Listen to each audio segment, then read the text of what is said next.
January the 1st, 1962, and with the new year comes the first independent Polynesian state of the 20th century, Western Samoa. His Highness Prince Tungi of Tonga arrives at Apia to take part in the celebrations and is greeted by the Prime Minister, Mataafa. On the Malaya Turfao, the heads of state, their Highnesses Tupua Tamasese and Malietoa Tanumafili, walk to the official dais where the oath of office is to be taken before the Chief Justice of Samoa, Mr. C. Marsack.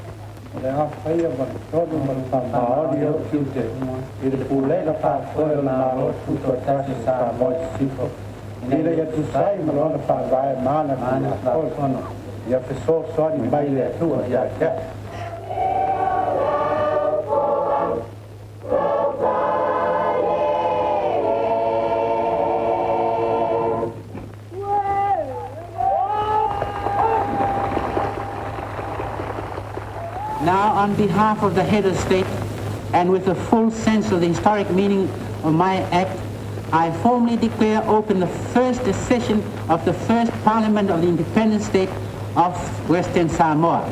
So it for.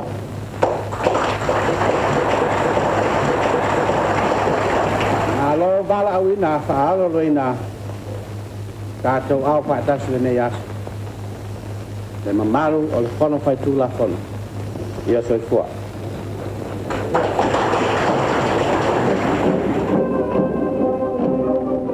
After 62 years of German and New Zealand rule, Samoa finally regained its political freedom. Apia became a city of celebrations. From the Kingdom of Tonga comes a breathtaking gift of 1,000 yards of tapa cloth, made specially for the occasion.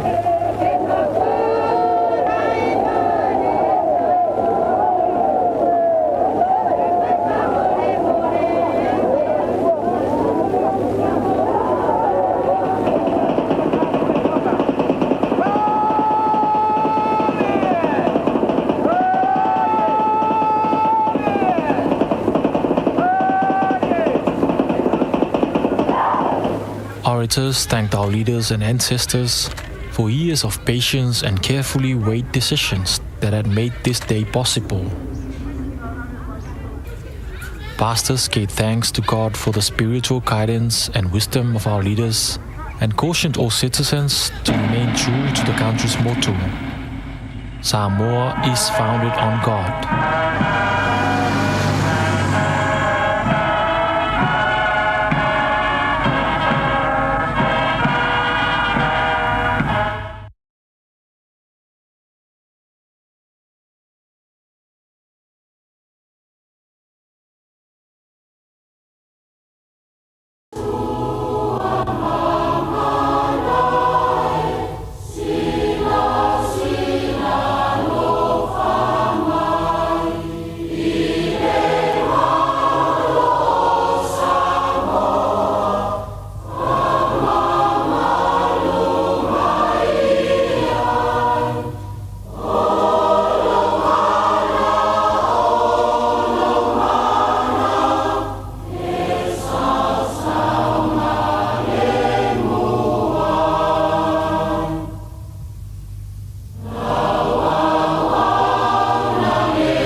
losi umalava.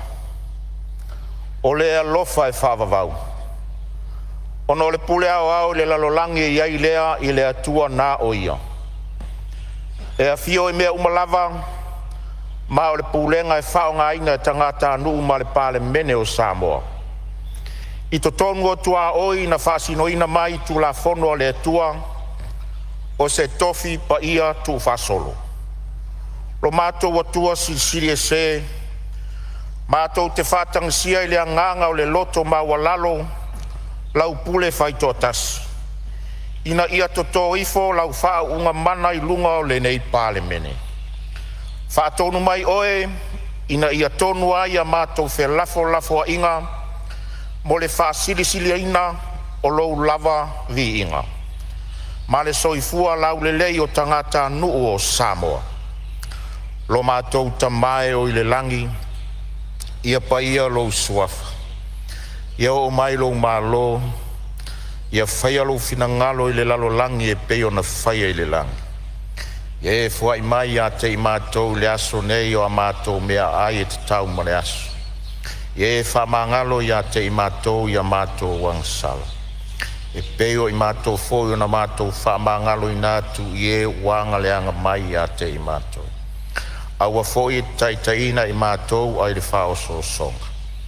Ai e la vea i a te i mātou ai le leanga. Awa e ou le malo ma le mana, a toa ma le vi inga e whaavavau lava. Amen.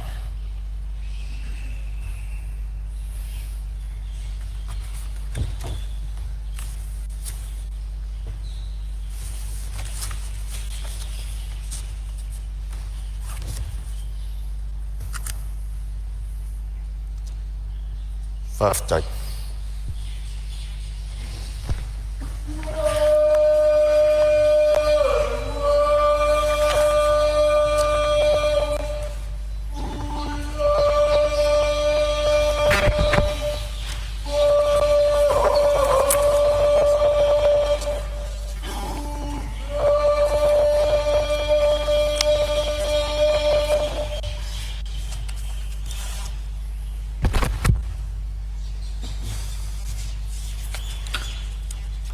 O te whasisi latu a matalia nei te warmanga a le fono au whaitu la fono.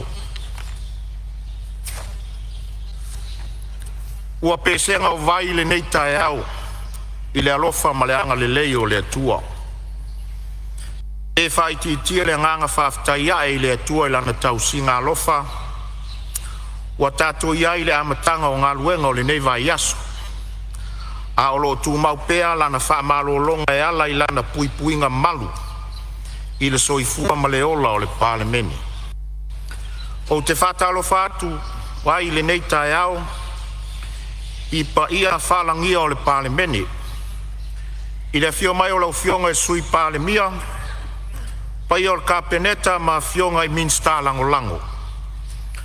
A fio foi lau fionga i taitai o le tuangai ma sui ma malu uma o le Palemene. Le afi fio mai o sui o matanga luenga, ia o toa fionga i ofisa whaare whaavai.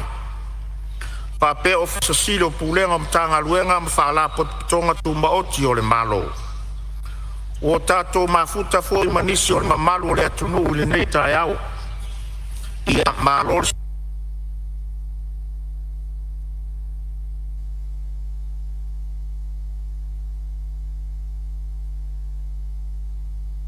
le upu fola le atua i lona aso pa ia na nafi.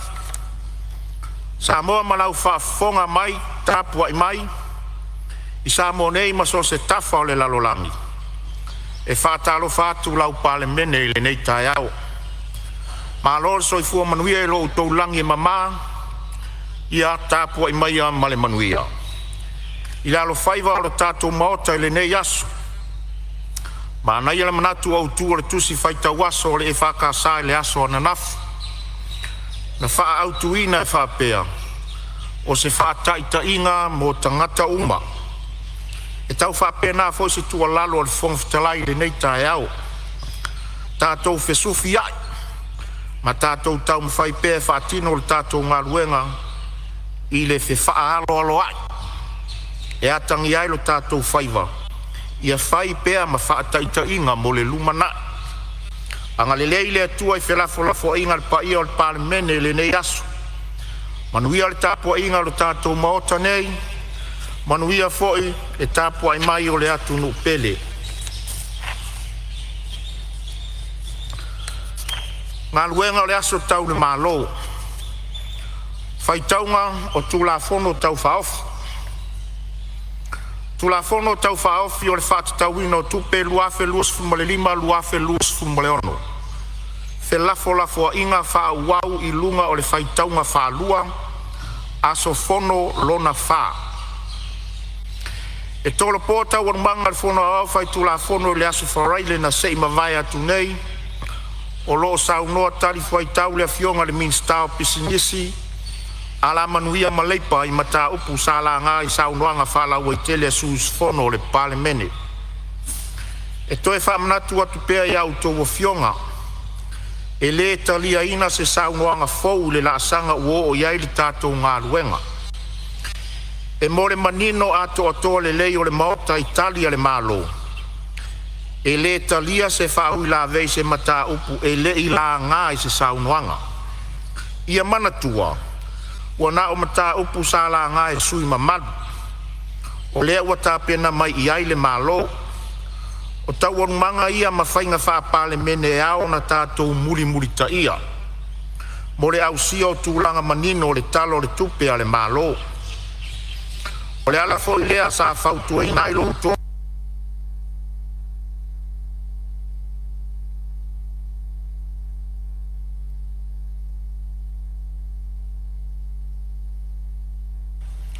Wana o se whamanatu mo le solonga le leo le tātou ngā luenga.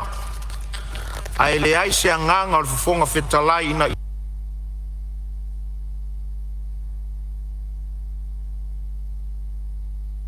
au noanga tari fuai tau. Ala manuia maleipa e whaua waid sau noanga tari fuai tau I mata upu sa la ngā e sui mamadu. Ma le whalolo lava.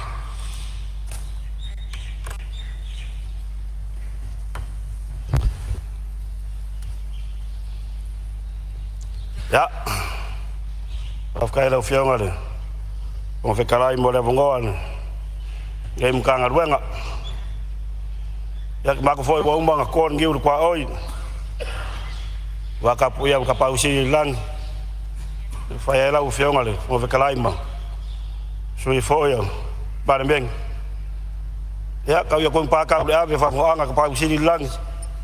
Ya ko mai mangua wale. Ko ngoso la kungu. Ya bese foi fa fonga Samoa nge kaiao. Ya ka ua foi la ufionga fo vekalaile. Wa singa malo si fale nganga. E ala manga pa ia male. O for folan. Sa pa kia ngafi. Ya ka ma ko foi. Ava fa ngo fiel fo usu nge vaiaso. Nga ko falia so us fongo. E ba ia ke mi nga vaiaso la ufionga fo vekalai.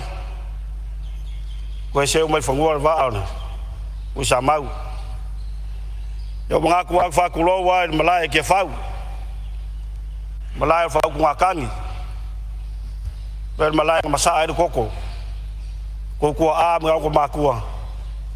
Ya wa sa mo lo sa loko. E ai kai au ngai. O pu le ala va kama fa ngau. Asa mo lo ngaku. Lau fionga fo vekalai. Ya ke mga kuwa pa ia mamalu ngai on. Ora ku yo ba ka we er mau ka ngai. Ba yo kuwa le pe vai ka nguku. E ai le fionga fa minga. Le fionga ku fia. Su ai makai al kamar fale. Su ai se yo li lalo maria koa. E por poi ar. O ko fa. Ka ngam ko ya ale maulu. Ya ka ngange unge mambangu lewa. Ya fa mai o malai lewa ku sa mau. La o fionga al fon vekalai. E fa le ngas fa ku lo ku malo. Sa nga lu songa. E ya opu. O ka ko le ainga. Ngo fo ali o maria koa. Usu male koa la audi nga fo dai fa ya ngafa. nga ko ikele nga solo au rangi ka wa ngu fenga ka ko bikanga nga sa nga lusonga wa va kulo wai ka masal ka lei ya fa penga sunga fa fenga nga fa ka ulanga fia ri kumalo abi ko nga fa so va kulo ya ba ko fa nganga la ufionga la kuskosi mkanga lwenga malua la sunga lo pendepo mo fartua Fonotaga va kulo va kai ka poi mai shongo marie le vanga luenga foia lupe fa lele ngai kumalo songa fa fengai nga maonga kofio de kwa ya ka fa fia la langi ngongo mangua wase mangwia de kumalo le fa kulo wa pa ia mau ka va pipi fia la ufia nga ka pa fa singa suwa la usunga ngofo la usunga de maria koa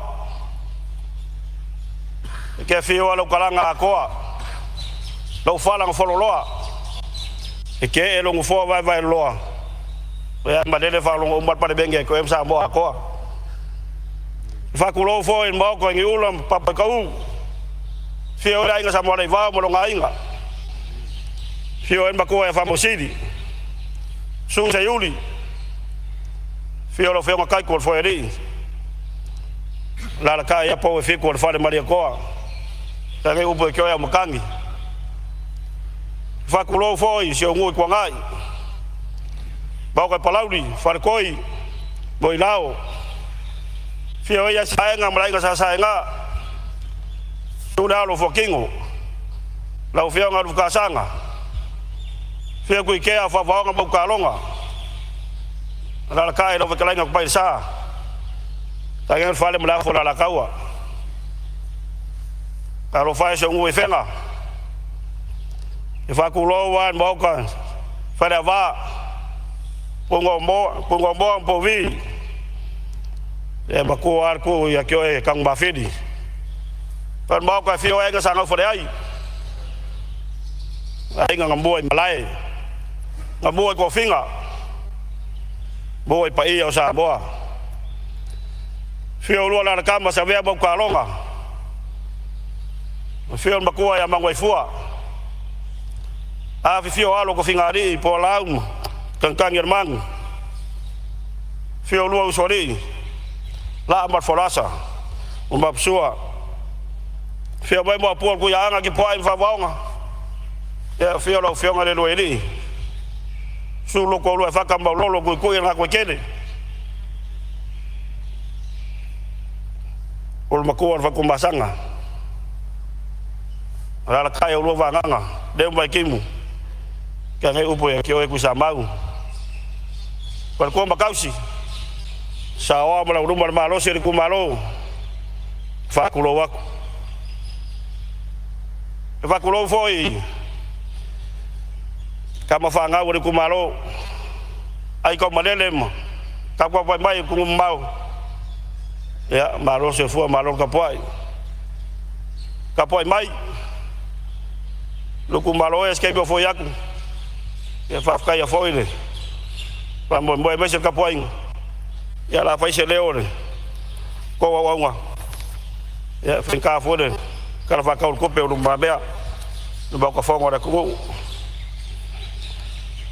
lo fe ngale fo fe kalai e ma ko ale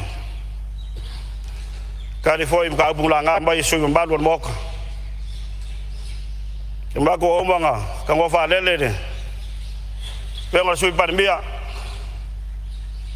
de ko po se de lo mo ka na ka fo fa fo nga Samoa ya la ngo on miskao ngol nga fa kai ya ke ma ko o manga sa ngore o se par mia ma fai ma su yan malo fai mai senga fo ida inga fa ngo ya le fa bo se ko mai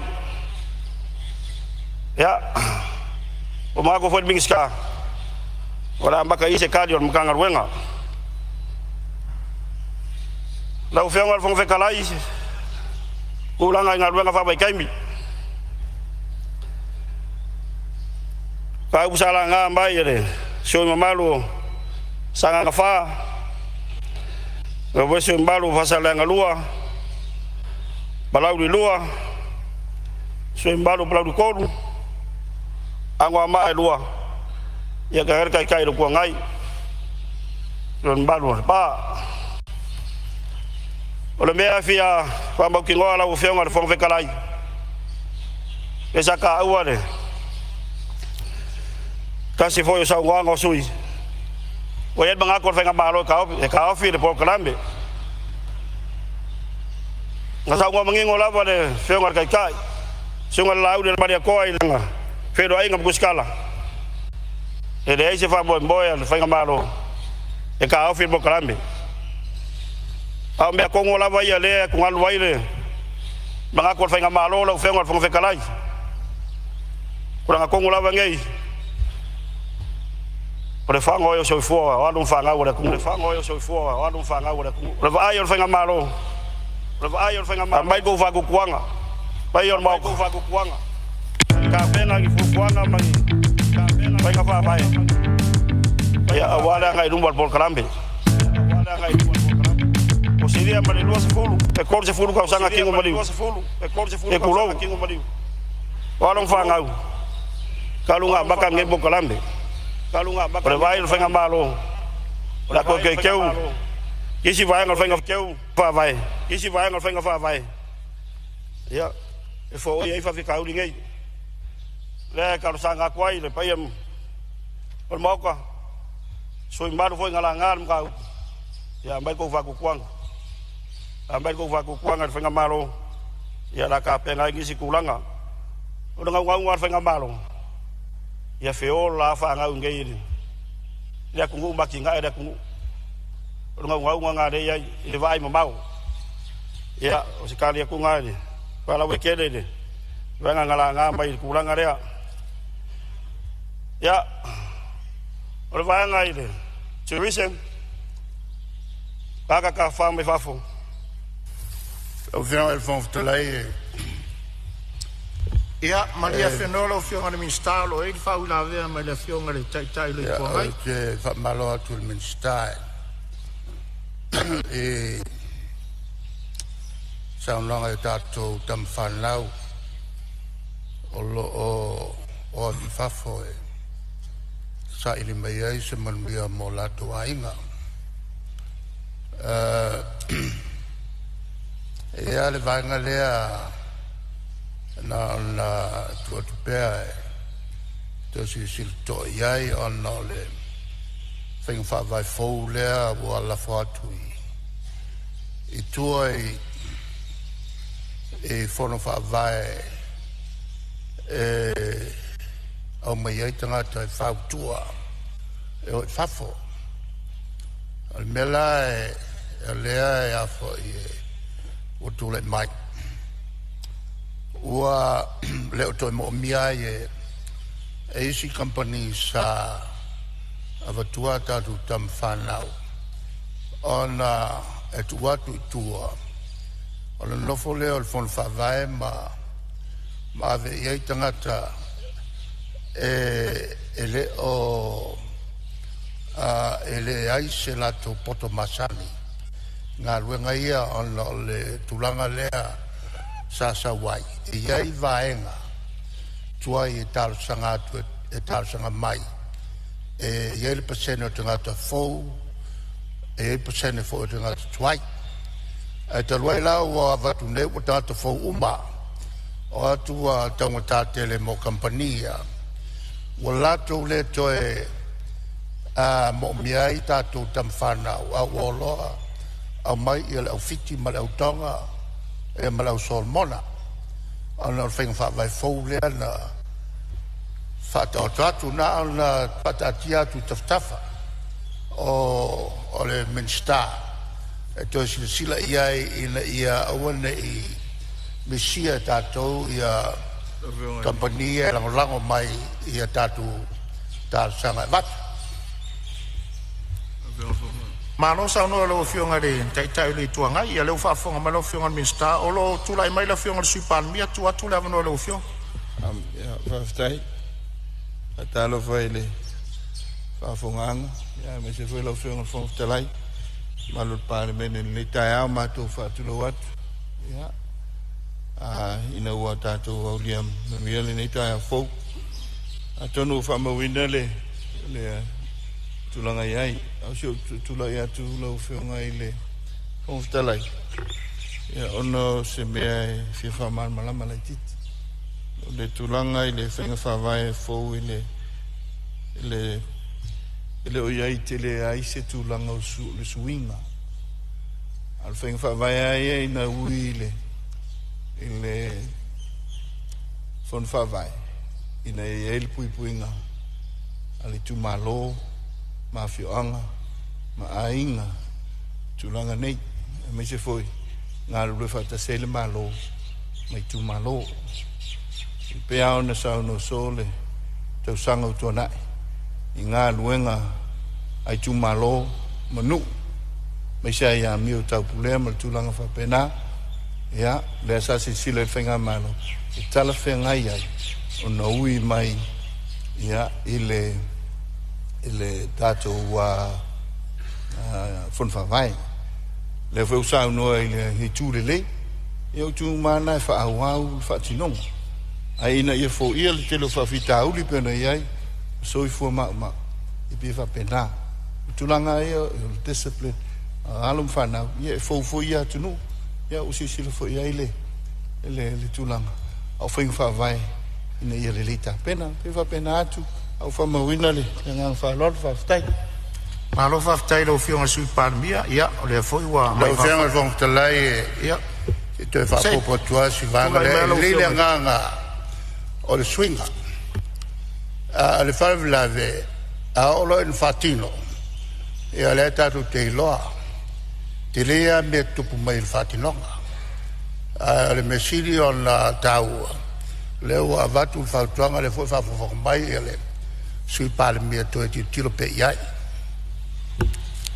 Ia, ma lo sa no lo fionga i le tai le tuangai, ia le foi wa ia se tu dai ma lo fionga i le sui Palemene. Nganga le nai le wa sa no fatinunga. I fatinunga tuaia, pa wa le o wi me fon vai. Ia, per no ono agency saia. Le sa no i le fionga i le tai le tuangai. O le puipuinga ia mo le ngai le lumanai. Ia ngai sa o mai agency ngai sa o tua. Ia o puipuinga le na. Le tulanga masan, fatino foi training, tulanga masan, te pena ia lom whanau. Ia, ina ia, le lei fatino, le ngate ngā luenga, ia fatu mawina le whamaoni, ai sili ai, tau le lei o sio tātua tunu ula o whionga Fonotaga. Le tuna, au whamawina le tulanga le fatino ngā la o whionga. Ia, whamaro sao noe lo whionga le tai le tuangai, whapea foi lo whionga i le sui Palemene ia o la ia mo le pa le fo fa fonga mai lo fionga minsta ia e po wai le fo i vaenga la to la o nanga ma nga fa lo tu mai lo fionga minsta e fa wa sa no ia va fa lo fionga le o fa kalai ia kai foi le ia kai ku ngai le o la lo ia la fo mai ku fa ku kwang ia ngo mai pele le va ngo kuris e makor kele lava o fingalo so imbaru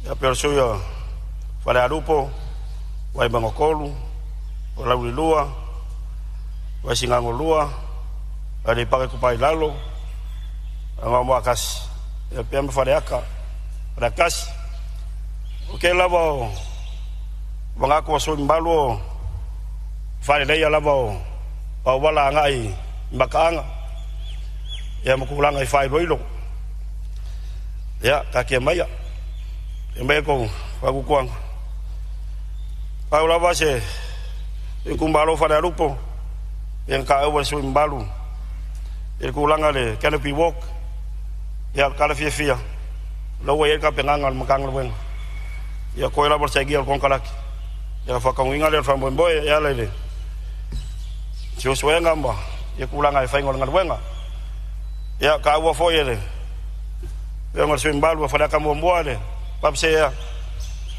o ke mingei lo la tenda ngal wen ya ko ngwe e wa ngai balu masinga u fakingo le pa mo boe penga nga mbia la u fenga sun balu ya u ba voinga kan ngole por siri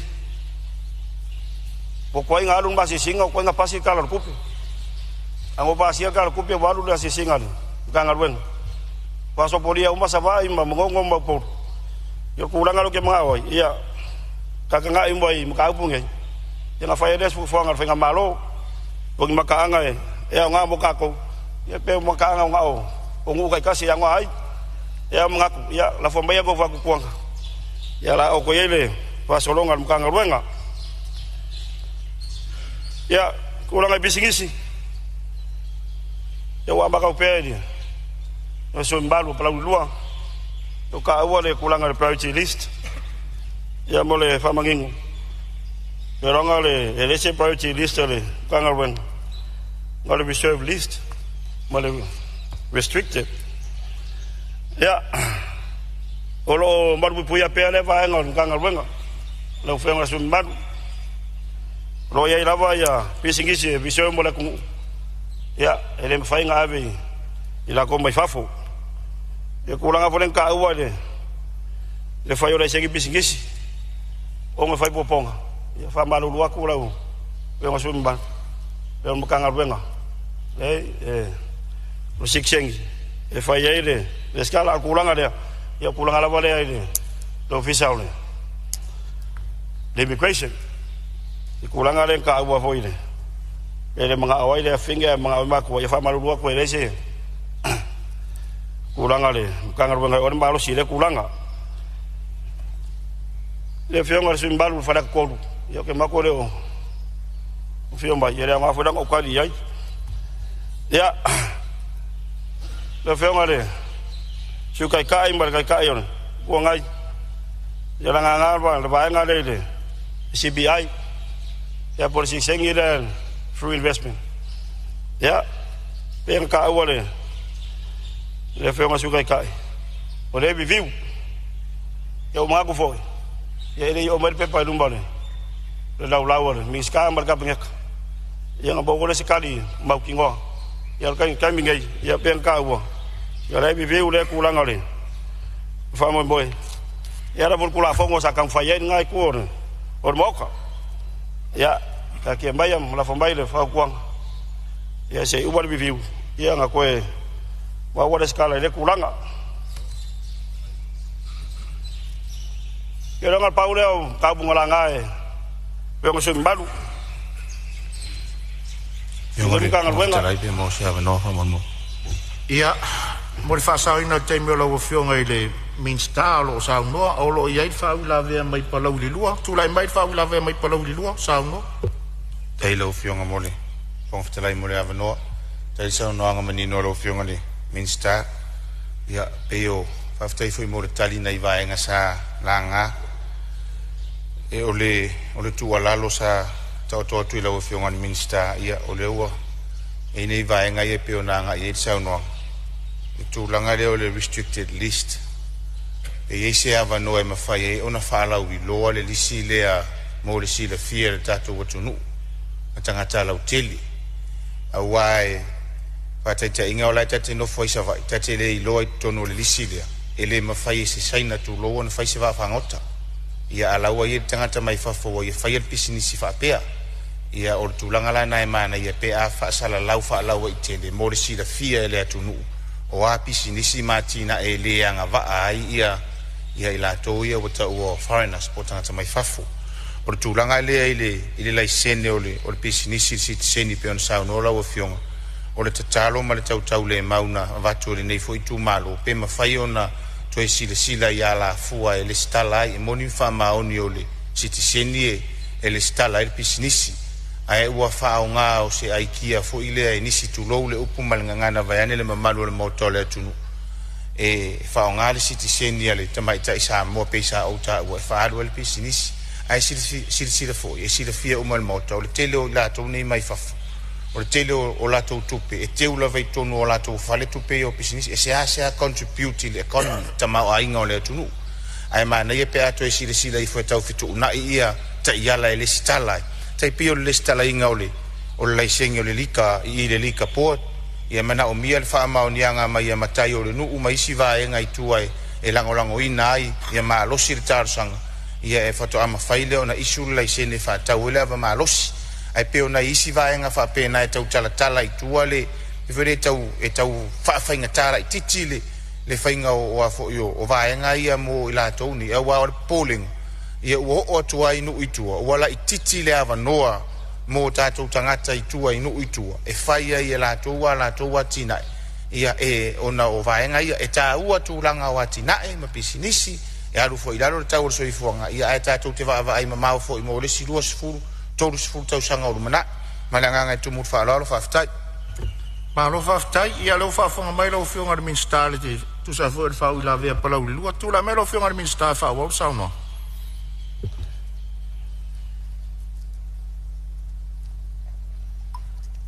Ya, waftai le. So whionga le whumpitalai. Ia wisa soani mai o le. Whionga sui mbanu. Ia, la whamba wina le. Tualalo. Ia mala tango inu fo i le matanga luenga. Waftai wisa soani mai. Ia, te manatu la whionga le whumpitalai la.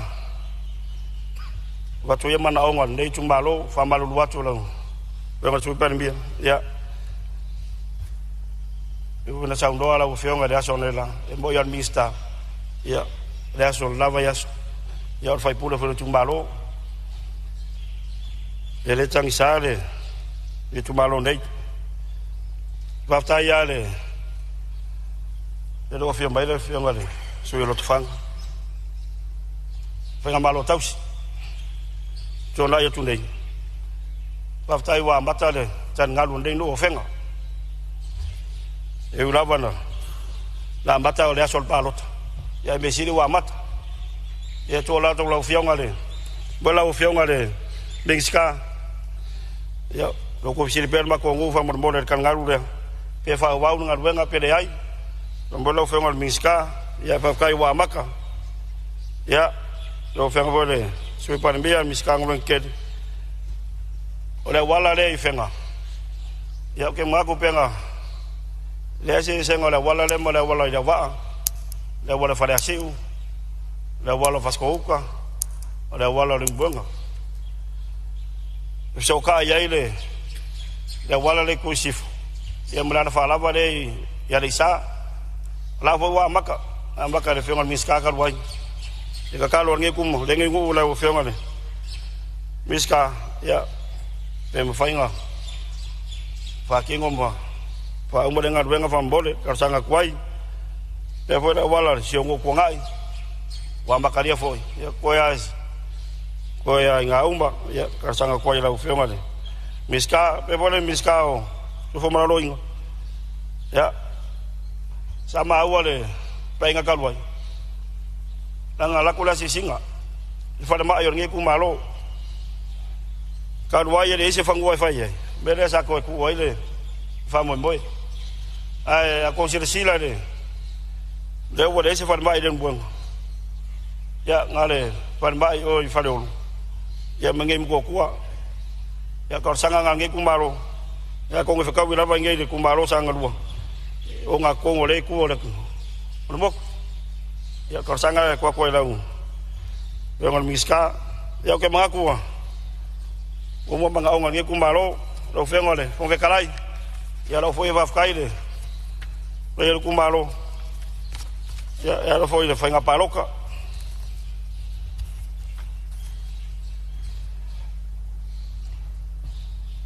ya se kumalo oi le kaka fa ka va ko pa manga ia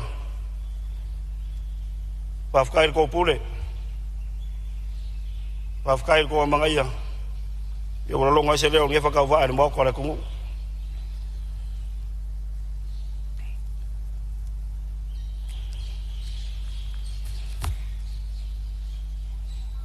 ese la marca foi nga palo ka sa fai o mo ko lau be o ke fai apa ku lai mai le ru ku malo o be un bango ko lo ing ya ka po ai mai la fa ka un mala bora va ficar isso comigo o que eu venho para louca Biki Marie, Wangai Mafeng, Marova Kai, Kaikungan Lue, Ropo, Rangi, Kongan Lue, Mako, Lofan Yingak. Wafkai van e wainga. E wainga Kwangai. Pio saengam. Enga sakia ringo. Abo fai langi fo lango saenga. Ya no penga lua. E bona fionga saenga salaf. Ya ke ma ko alo ka ko poi mai. Ya warfa mo boyan. O kam fangau. E wo se wainga Marie. Enga bosama. Bola ivao mo kala ngero polu. Malo ka puai. Wafkai fae. So wainga vai loa. Enga sakai ko le fio. Fai langi le. Po lango lo fio ngasao. Wafkai kai ko ngabawal ka. Lo fa mangu yambaya ni yo daso fa mboy. Ya pangale mo.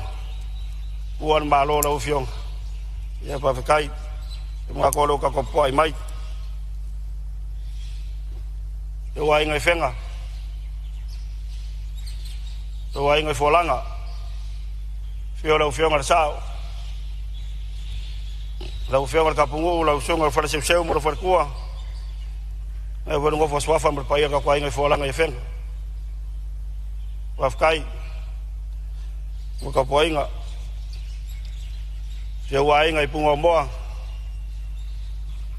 yo fa nga mo kalonga yo su kina makua ya ko limba ya maka ko ngai pungo mo ifeng ya pa kai po ma kumbai kai fa ya kai mo ka poinga ya yo ke kong ba fili yo lo feo marsa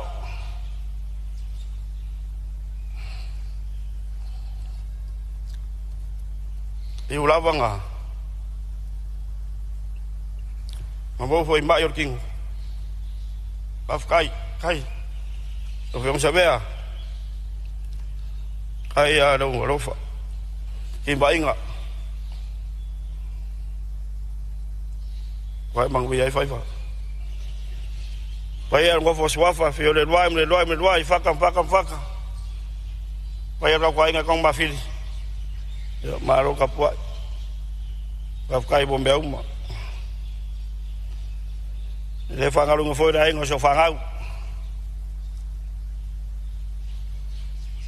yo que dialo mo nga inga yo ai nga ko la lu maria ko yo krai nga lu ko am ma kwala ya va kai mo ko poinga ya lai ngo so kama en sa suka ya la ususta malo kapua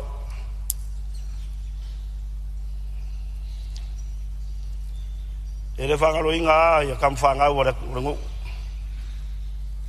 biko nga fa so va kai de sunga va fanga nga ya waita pasta waita fata va kai ya mo fokalo kai lo kapua mai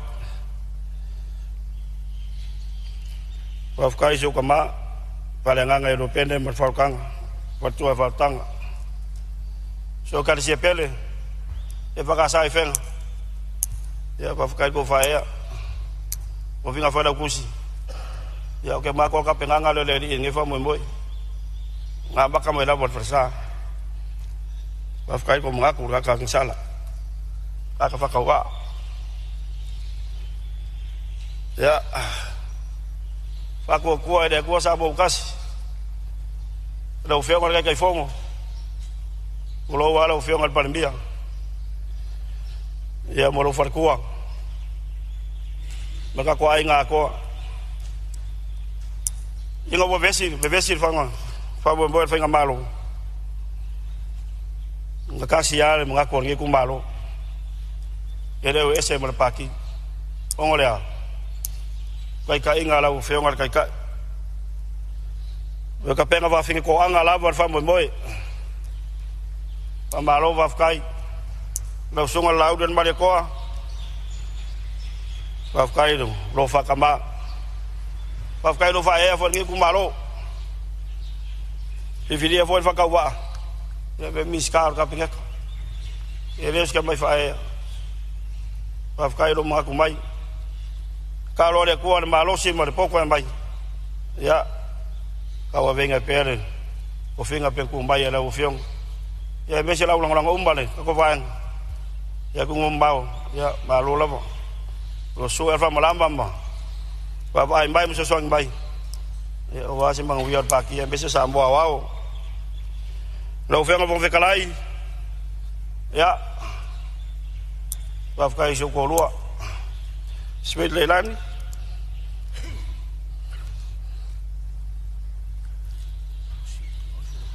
Lo ke lua. E ke lo manga o nge kofi. Pa fa lo manga ko mai. Lo manga ia so manga. Ala o ke lua. E ke le manga o kofi nge. Ai, wa fa kai lo lang kai lo fa ku. Ia wa mang wi e fa mo boy. Se fa ngau. Ka fa fa melang. Ya Timoteo pamina ipo. Ya le ya me mbia. Ya so fa right ya Timofimba. Salani, Melanie. Ya malole ka kwa. Wa fa ko fa no kinga, ka ko ngosai. Ele fa ngofia bon nga ruenga ke lo kembe lo se ai mrai. Ya ba kai ko lo ko kalo mar ko lofa. Ya fa dika ko bisingis. Nga ko ma ka mai ai. Ai. Ba mo dia ai aswa kai so kinga. Ka lo se un barifa.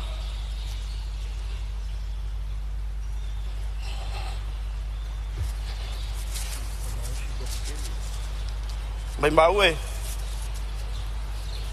Bangai ngofo mai ke mo mau. Ai u ia idea. Ya. Wa onga ma kimbainga. Ia wa mangu ia fai ba. Kai bo le fengal Palemene o kofia uri. O bisa kuris. O mbalo lo so kinga ko inga lo bisa kuris. Mkanga ruenga. Ia le fanga lo inga fo ia. Ngai uso. Ia ku va finge. Ave voi uso ma. Ko ange so ko lua. Ia ro ai ka malele mai fafo ma. Ka kwa pai mai. Va kai ko lofa. La le ka ko ngora ngai kele uso ngor ko inga. Ngai u ka ya o. Ka u ba ko. Pa wa le. Ya, va kai. Kai ko ma ko mai kai mo se lengi la fo mai. So ange fo mo boy lo fe ngor fo vekalai. Ya. Va kai mo le ngor ngai kumbalo. Ya ma wier fo uso le ku se fua. Ua whamalo whaftai sau noa lau whionga minsta. Ia e mātau watu fōi le fōua e pa ia o le tū malo. Ia whamalo whaftai, whamalo tā pena e tū solitari mālamalama mai. Ia e tū sai fōi o ni vaenga nā langa ia i whina ngalo le mota. Whamanuia le tua le tōwhinga ua tū nātū lau whionga. Ia e mātau watu le nofoa o lo fa peona fa solo mai le lai tu o le mauta ia le tali le malo ia fionga i minsta ia o la tu atu leva no le fionga le minsta o mtanga luenga wa onga manga no ia tu lai mai ala o fionga tali foi tau nisi vaenga na langa e finanga lo le mauta tu saltala fa tau o le tupi sau no ia wa va no le mauta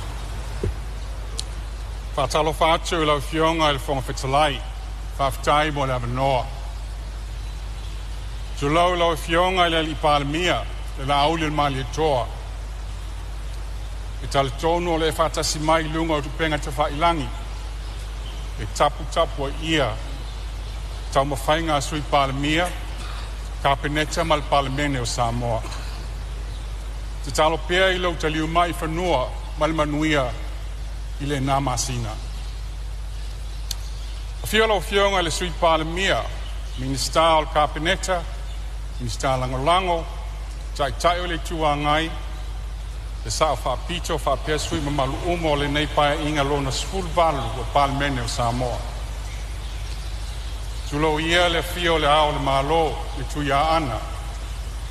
Tui male li fano va le toa so la bi le lua mal masiofo.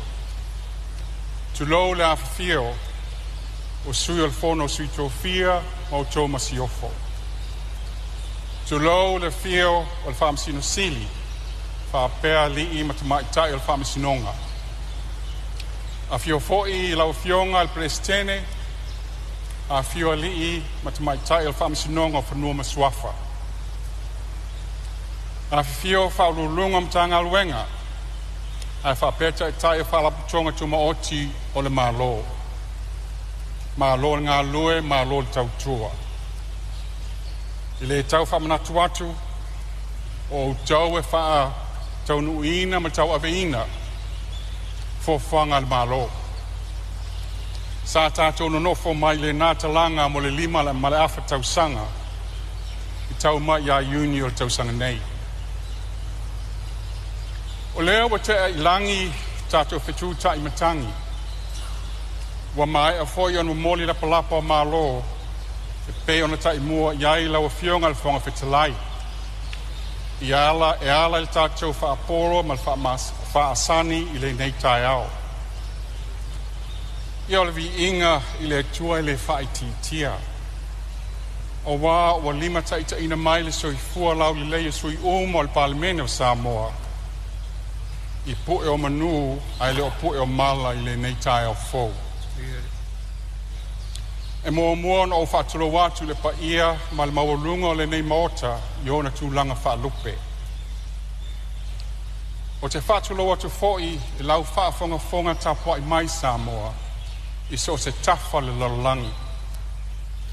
O le pa ia lava lea ia tū mua mapule. Tama a inga matama i usonga tū mua mapule. I tu au malatawa a inga le tai ma le wa au fonoti.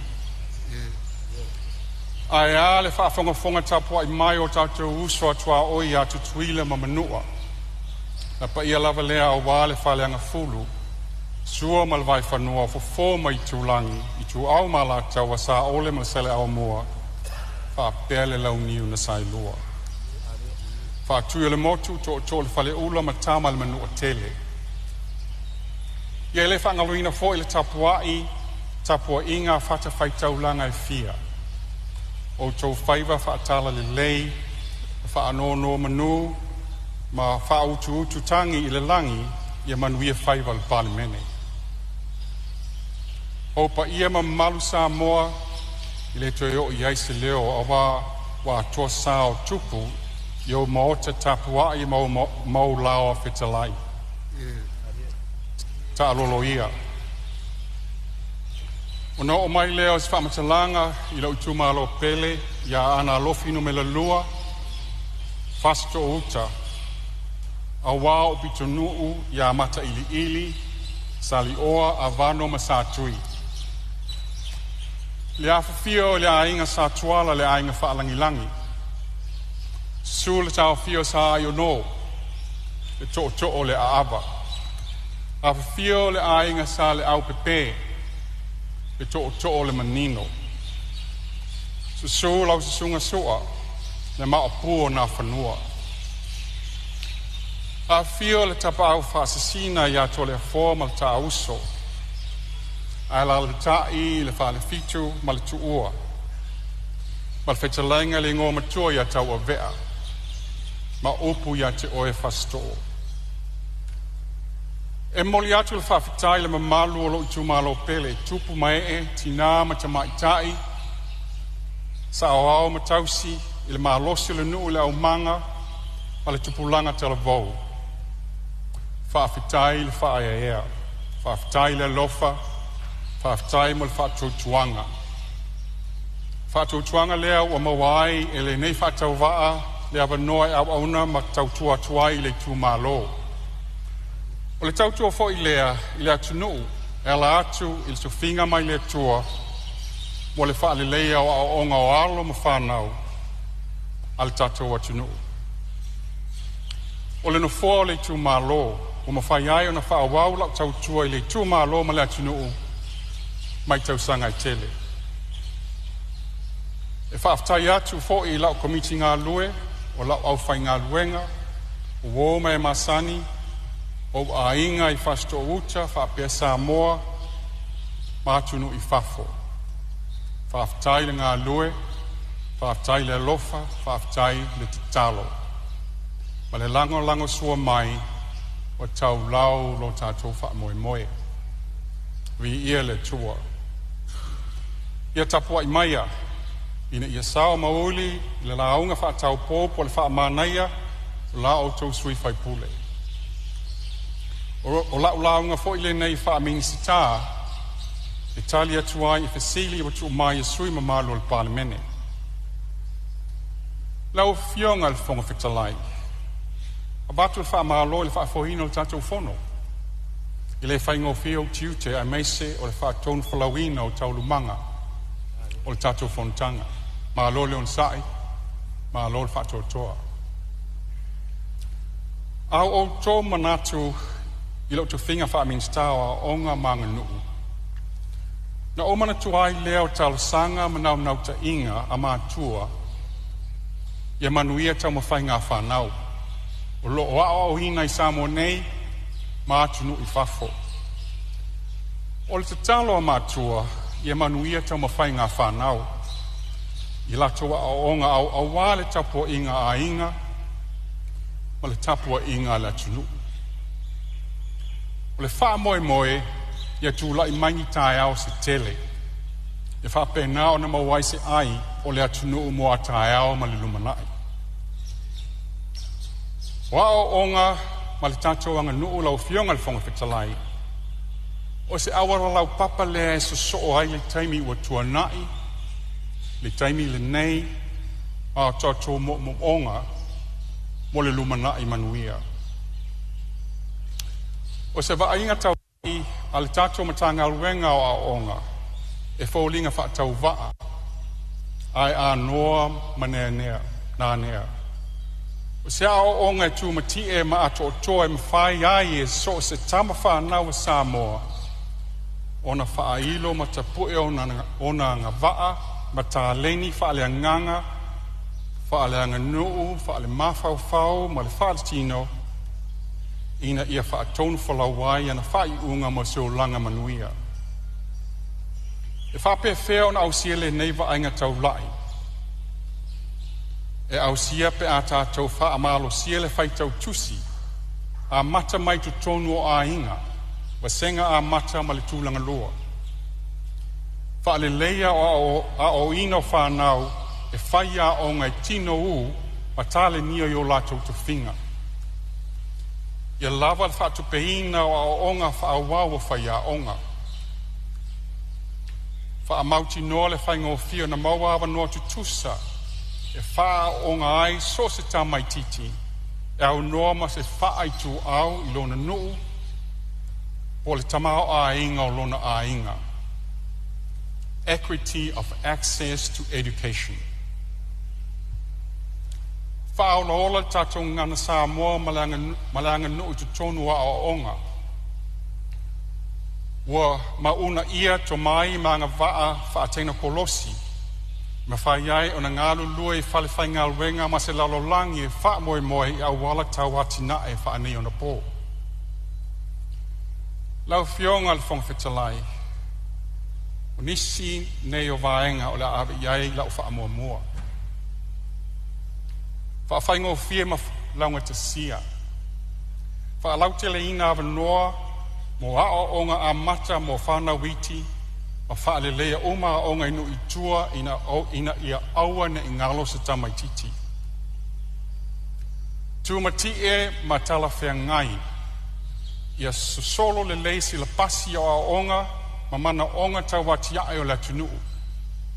E au fia ai a onga wha amatata ese, wha pisinisi, wha pea wha asai nisi ma le tuni kolosi. Lango mo whai a onga. Si itia le tū lango whai a onga e ala I a onga wha o wau, ma wha le leia mea whai ngā luenga, ma tutongi o whai a onga.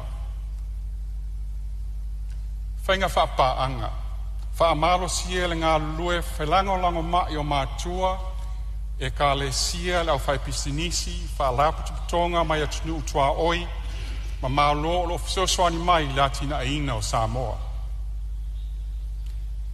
Tūlanga lavatia, Fausia whalea onga ma poloka lame, whalea o onga, ma whai ona lava tiai, ni wha lave wha le natura, wha ma ioti po nisi tūlanga onga, e ona tūla ai whafo se imai e a whiai le lalangi. Lau whionga le whonga whitalai, o la li liu, se tala i le talo tupe. O le se lengi tu mai le mtanga alwenga o a onga manga nuu mo le nei tau sanga wha le tupe. E mātou te talia ma le whawhitai.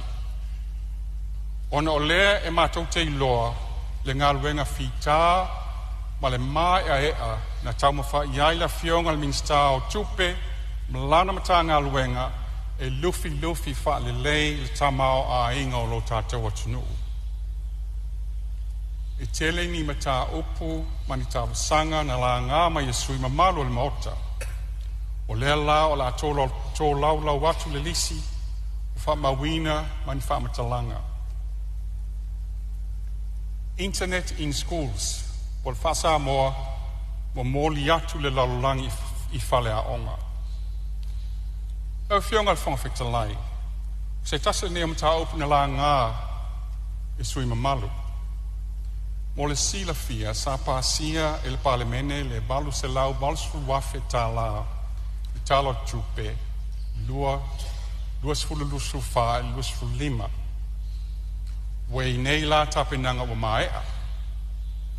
Wa uma na tu fatasia fofuanga mo le taufonga, tender, au fia le terms of reference, ma technical specifications, mo a onga e balu se fulu, mo le nei tausanga fa le tupe. O whaatino fofuanga puipuinga mo le whaonga ino interneti tono a onga. O la whaatino a onga mo whaia onga, mo le bava ai le leo le neplo kalame, first level of support and maintenance. O la ta pena foi se paketi mo le isi tausanga whale tupe, mo le whawa wino le neplo keti, mo le isi vavsu furu a onga. O la whaale ia masi itia le ngā lue whapaanga maisim tanga alwenga al malo. Ina I whaatu mawina le waaia le lei o whisota inga maonga.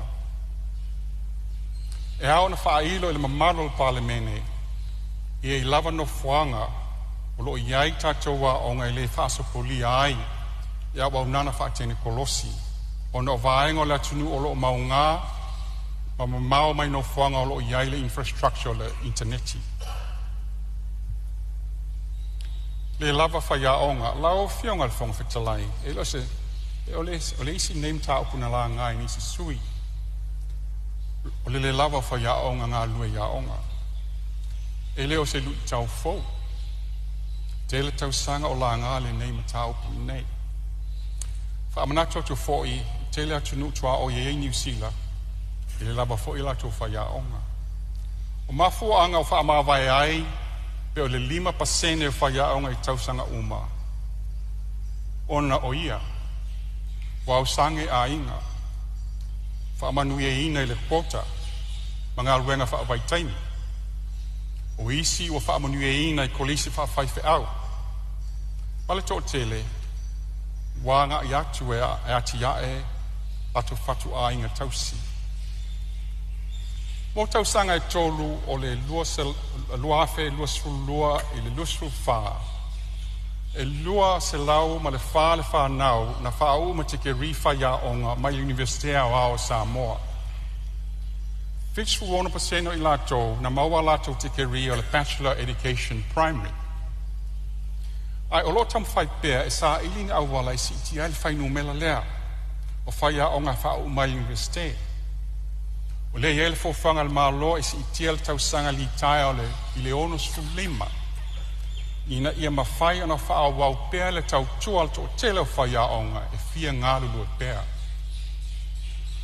O le hafoi o le tausanga le malo Amerika e si I lunga le whai numela o whai a onga pisikoa e sosoani mai la tena aina o Samoa.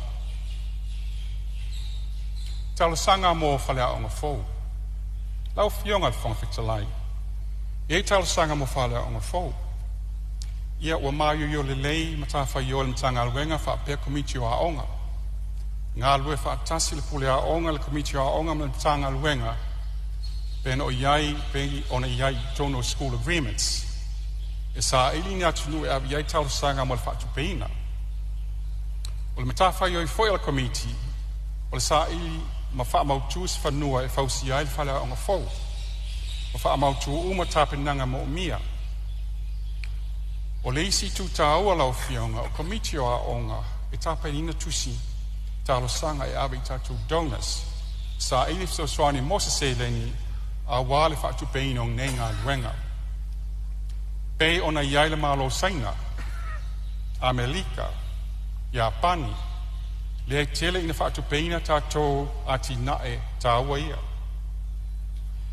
o le whaataita inga le leila o fionga e tolu whale aonga fau o whaatu pel malo saina e au fiaia pia primary le pea primary ma St. Teresa Primary School.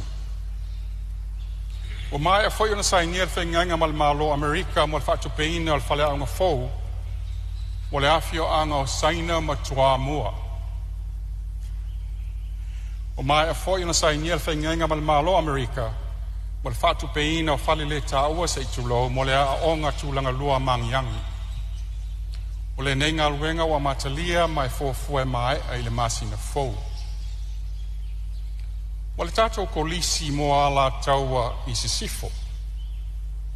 O le taimi nei o lo tālia le sai nia o le whaingainga ma le malo o le whaatu peina mai Amerika o le nei kolisi fau mo Sawai. O le nei fo ifso swani o le anga wa i ail fau si ina o le whale a onga mo St. Paul si tafa ingata. Tafa sanga mo le whaale leia o whale a onga. Lau a fionga le whonga whetalai. Ele nā tia ni se whina ngalo o sui mamalu. A wāla tau whale a onga fia whaale leia. Ai au whoi o na whailo atu. Lo iai le pasene o le whatapu lao o lo i lalo o le vāenga le tupele e abatu.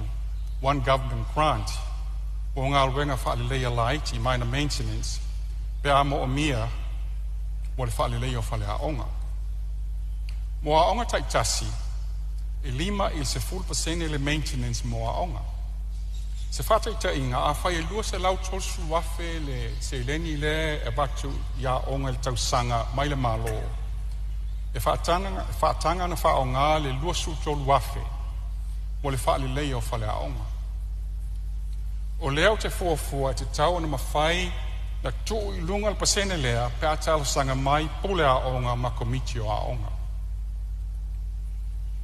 Appraisals ma increments. Sa taua fo inisio fina ngalo le nei mata upu.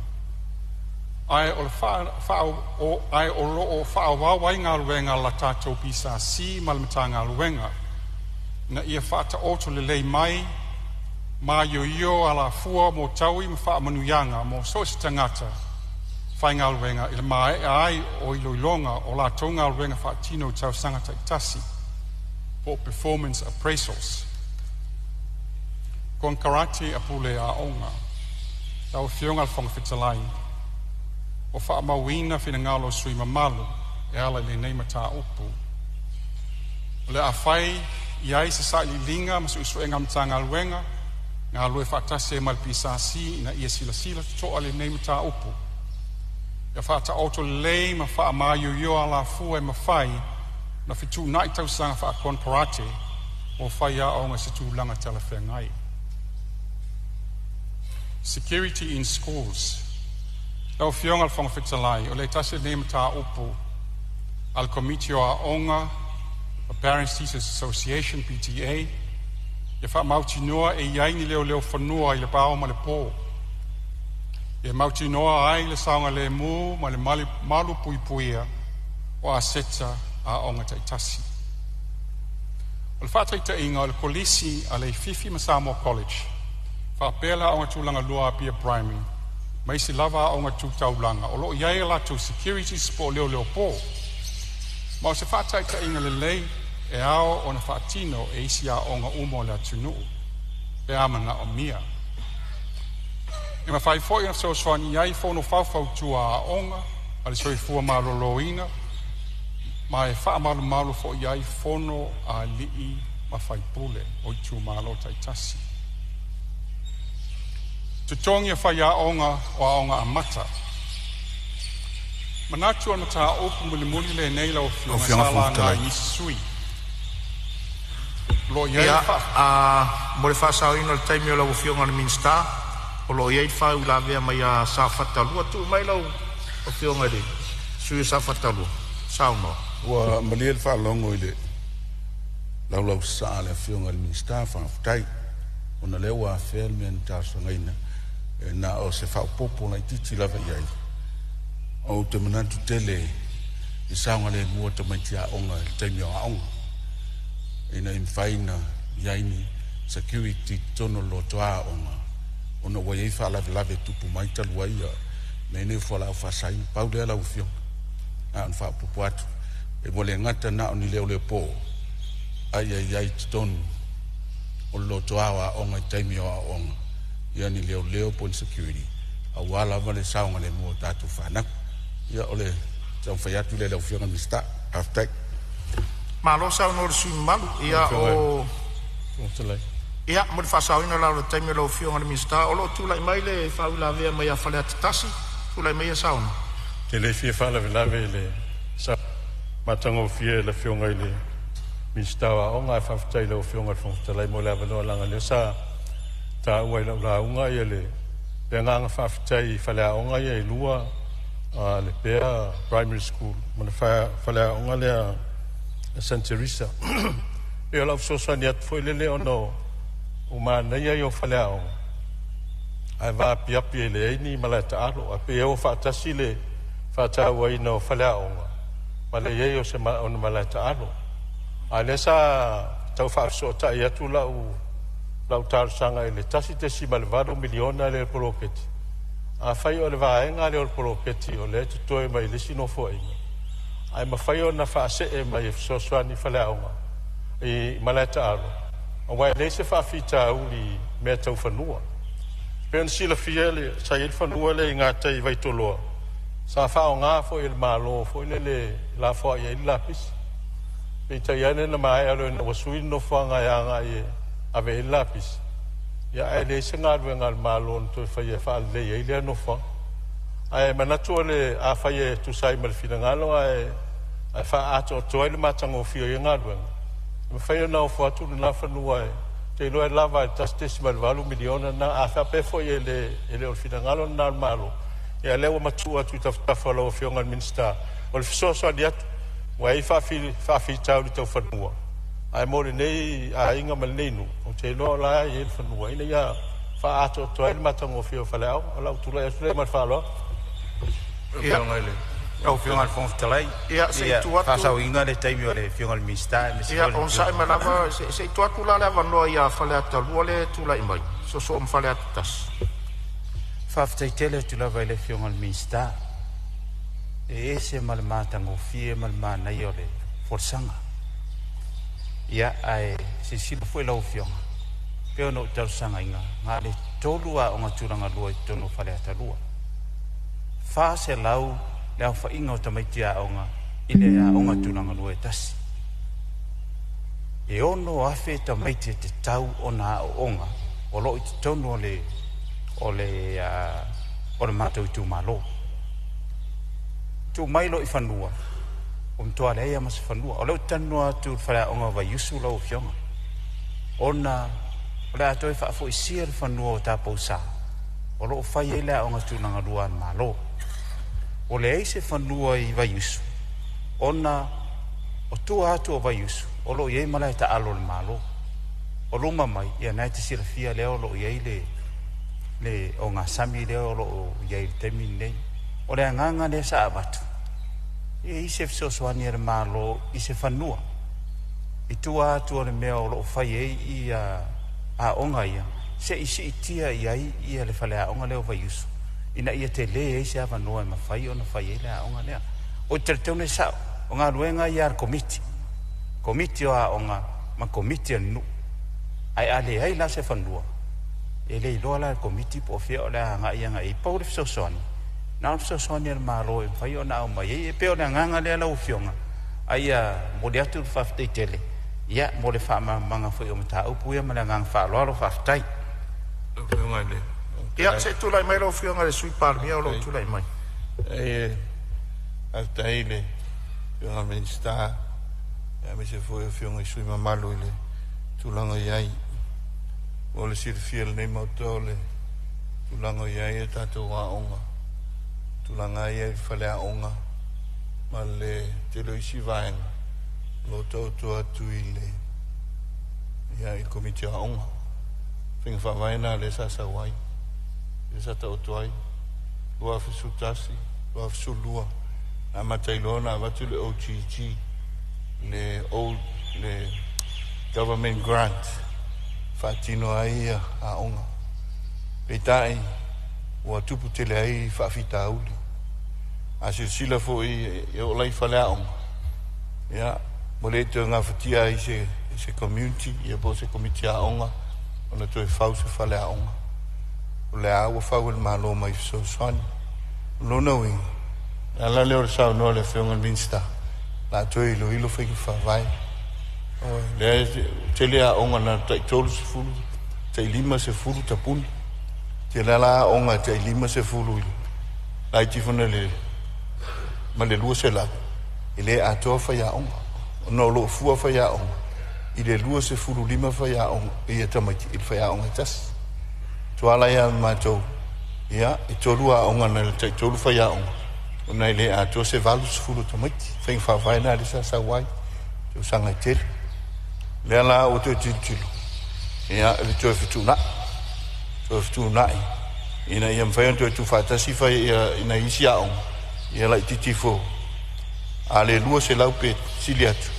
Ia pe o tulanga le nā. O le ina i tau fofoina i swafitau. E wala fo ina i le se leni mal fasoa. Ia, e tau fo iona te titilo he. Ona, o le whaamoe moenga leo le rumanai. O to walo matatu whanau. Ia, pe o tulanga le nā. Ia o le ae angai me le maloi whenga whaavai o lo to otuai. Awa nau sui. Mo le manuia. Tali e whina ngalo. Ia o mauta, mana ngang whaaloan. Maro whaftai ro whionga le mista. E ono lea o tātou o mai i taimi malolonga masani i tai au. O te vairu pēnari saunuanga lo whionga le mista wa onga maanga no. La mwhai on whaauau lau saunuanga pe atali umari tātou malolonga. O te whasisilatu whatatia SNA tau unumanga le whono au whai tula whono.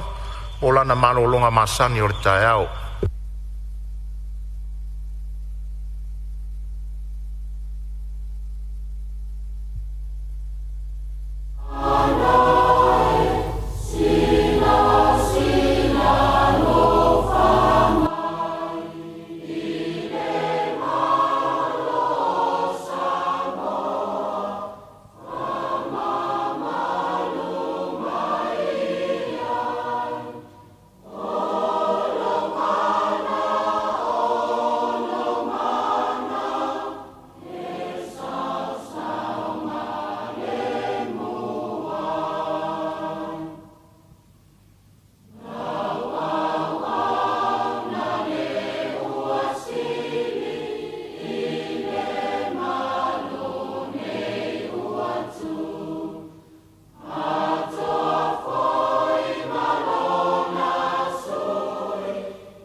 After 62 years of German and New Zealand rule, Samoa finally regained its political freedom.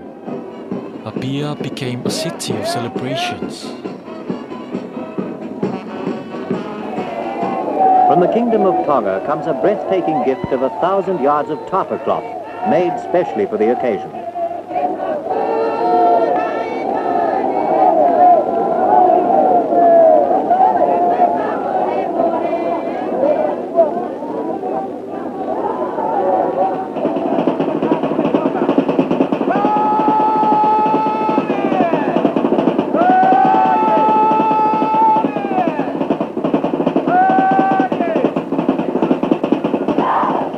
Orators thanked our leaders and ancestors for years of patience and carefully weighed decisions that had made this day possible. Pastors gave thanks to God for the spiritual guidance and wisdom of our leaders and cautioned all citizens to remain true to the country's motto: Samoa is founded on God.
O te whasisilatu o toi amatalia nei tau manga le whono au whai tula whono.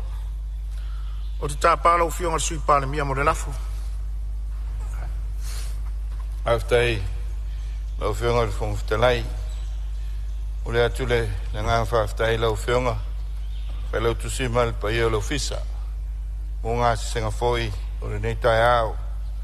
O le ua maea pa le ua olta ni ngā sua. Pai o le Palemene ma le tātou mauta. E o na iai.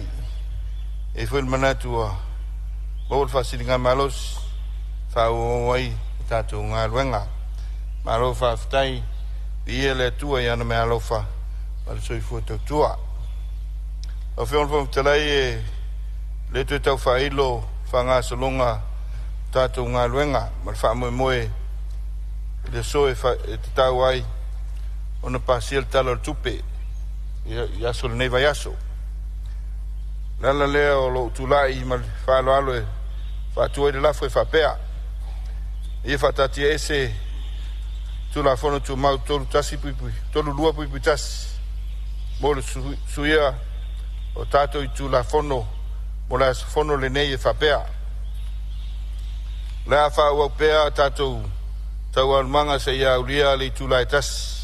I lea o uli. Ono whaatatia ese lea o le mo se malo longa. Tātou toi tau au fiai i le tula e lua i lea o uli. Wha wawai se ia ulia le tula e iwa i lea fiafia na nei o tātou tolu po ai. Le lafo lea lau whionga le whangwhitalai.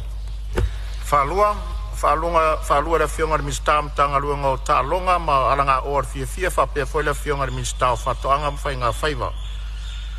Siri, ora wha maunia le lafo e whina ngā reisa no mali ioe, au ese le le ai, ua manu malo le ioe. Le a whanga solo tato ngā luenga tusa le lafo u wha maunia. E whatatia ese tau unbanga mo le malolonga lo sao no le whionga le mistawa onga manga no, ai o lo tu lai mai wha ula vea le whionga le teitai o le tua ngai. Ma lia lava la o whionga le ministawa aonga sa itu atu mua le avano le whionga le teitai o le tua ngai. Tu lai mai lo whionga le teitai o le tua ngai. E lo whionga le whongwhitalai malo atu i le whionga le ministawa e tusai o lan Fonotaga. E luana e mta upu fia tau tala i ai tau tele le tulanga lea o le taumwhai tu whatasia o ngā laiti ina ia lava i tamaiti i se a o ngā whalea o ngā ina ia moa po le lua se lau whaletau lea mo le whawhitauri whengai ma tātou e le tūlanga o whaia o ngā o le whengwhawhaile o tu whatasia la mata mai ina ua uma i a le ofa la mata mai le tam foi tu fatasi ia a nga laiti mala a nga mua na taponi tu langa le titi ala nga safata taile ai ona ua o ifo ia to tele yuta o tu le mai ia le fengo foi a pule la meko a pule la meko le foi sa fa i tonu kapetata ia mai o se swinga tau tele lea ona ua tele whalea o ngā ua malepe taluai ofa ra malepe e fo i male whalea o ngā le pā whalea o ngā whanga lea whatasi ai mawawau te mila lea na whau e lo fo i male whalea o ngā o lo tu whanga na whatulai mai lo leo le whainga whawai lea o lea lea tau te aluai e le tulanga leo ai tino ai whaia o ngā mesili. O le ala fwena lea sa mātou whautua inai a le fwau apo mai. E le sauna ngā le whionga i le ministale to kilo i le tulanga. O le tua o tausanga litaya ma lima leono lima. Ma se tulanga le tele lea. O le vaingalo na lua lau whionga i whongtalai. El minister. E le tau whonga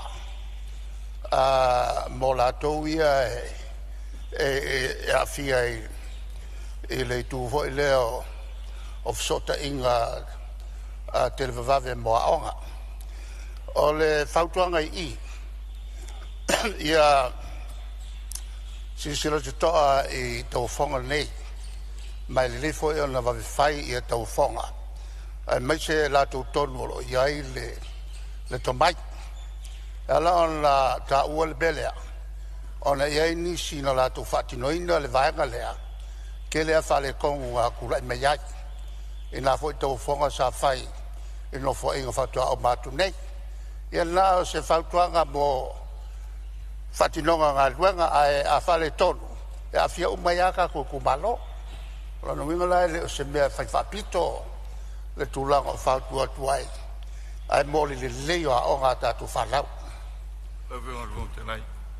ia sei tūlawa lea wangoa lau whionga sui Palemene ia sei le ngangai e aona tutulai atu e watu fwose tūlanga o tau tuai ia ona e reo peon sit fia ia I tu me sa tūlanga whainga whawai tu sa tati ai so wede sa sau noa I le tau whonga sa whaatino ai ia I le whaia inga taluai lau whionga le whonga talai ua whamawina le tūlanga o le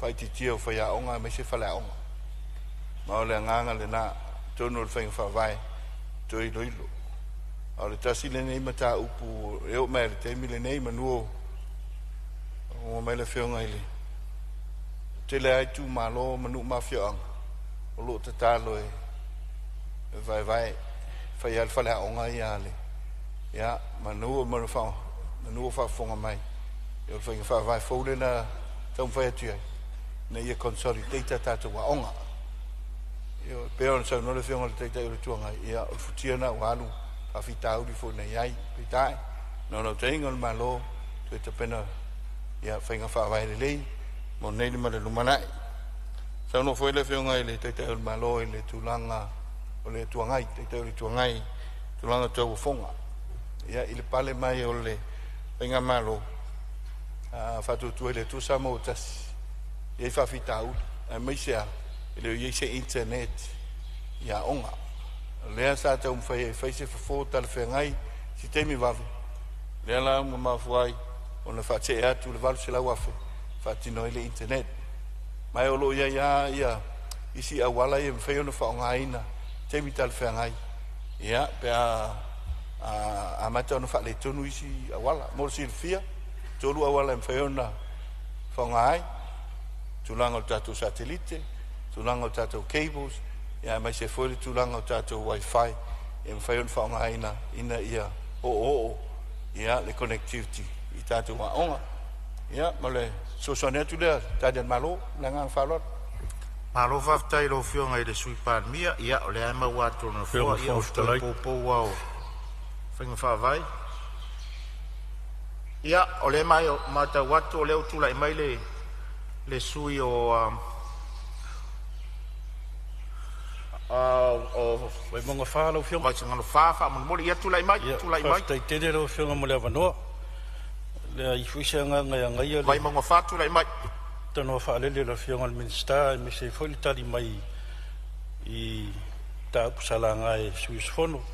No le sa whea le itu malo le mātou whalea ngā whau le ma lifa le pia primary e whaftai tere lo sau noa lau whionga o le ua a matawhanga solo ia sota inga wha teknolosi ia au le I talaina aloa ia le masina fau taluai lau whionga o leo sau noa marino le whionga sui Palemene le toi le longa whainga wha avai ia manatu ao o le tele o aonga tulanga lua ma korisi ia sa wha avai tu malo I tua mo le anganga ina ia fifio matala au ia ia alo mwhanau I tu malo I tua ia peita iane o maita wina pel whaatu mulia o le matoa aonga le malefa lau whionga se sisilane whainga whaavaile o no le o le whale aonga fau lau nei ia tapula ao le o le tolsu lima na I tolsu fulu walu ia tamitia aonga le potua aonga ina I mawhainga whatia le whaia aonga o na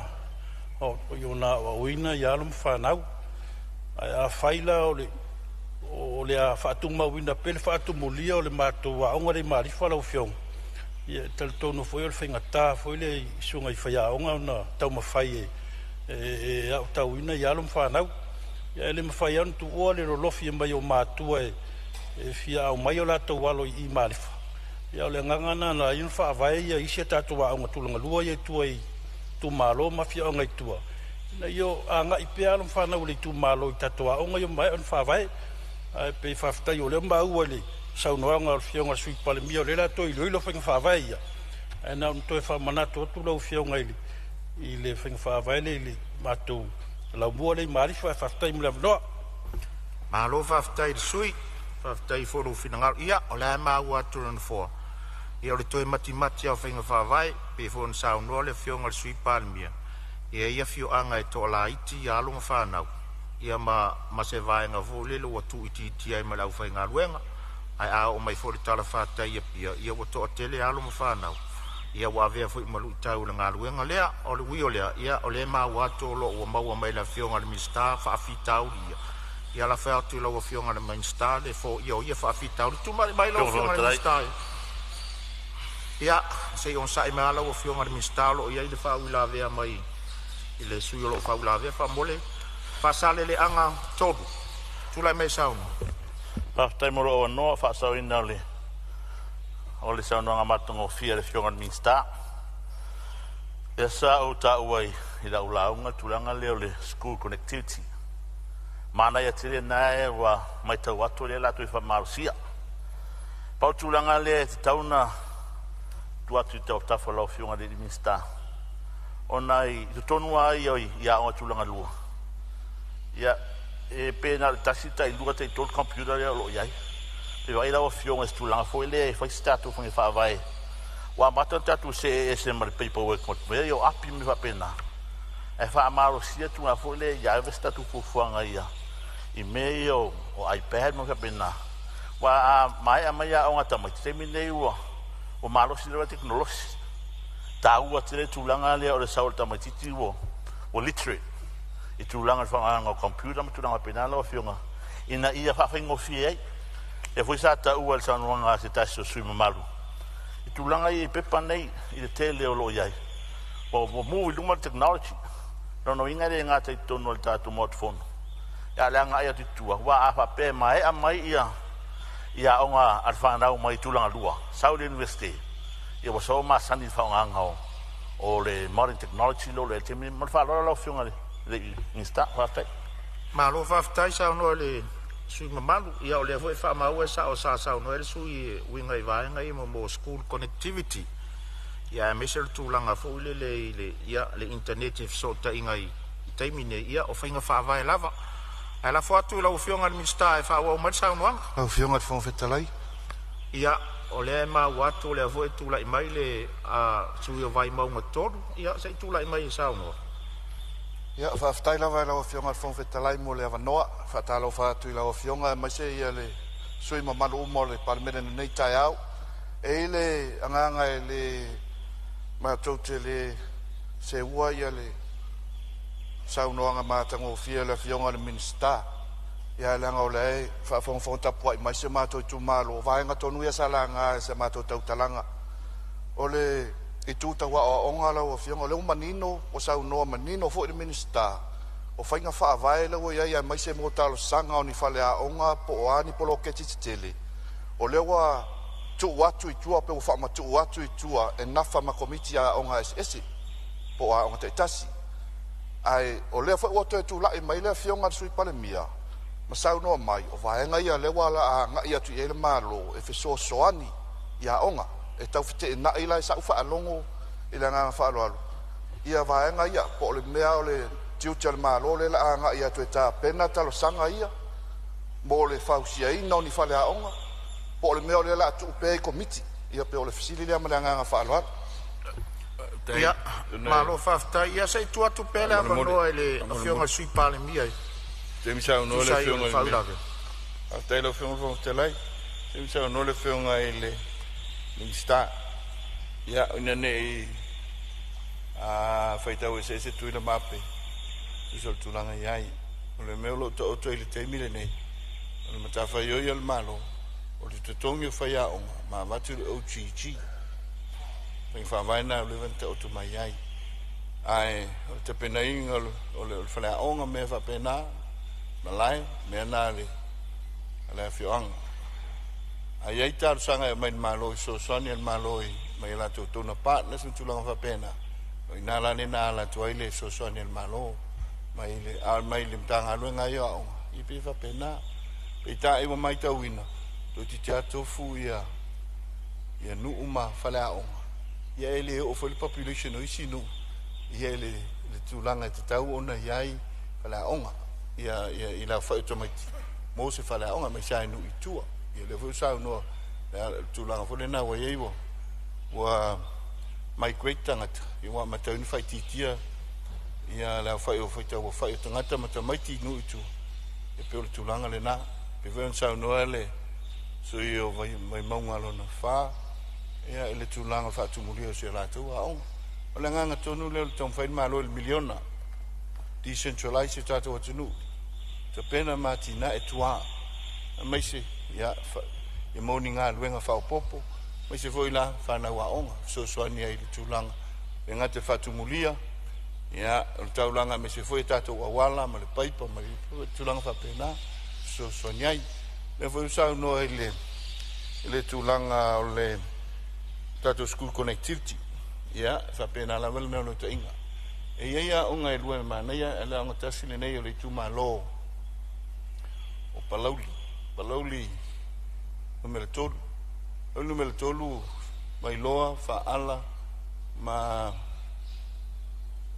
mai tō muli tasi ala unga e lua computer lab e donate mai uma tama whanau e whafo e ta i lua ta i tolu vasenga i le level le tasi nganga le tau tu mwhai ai.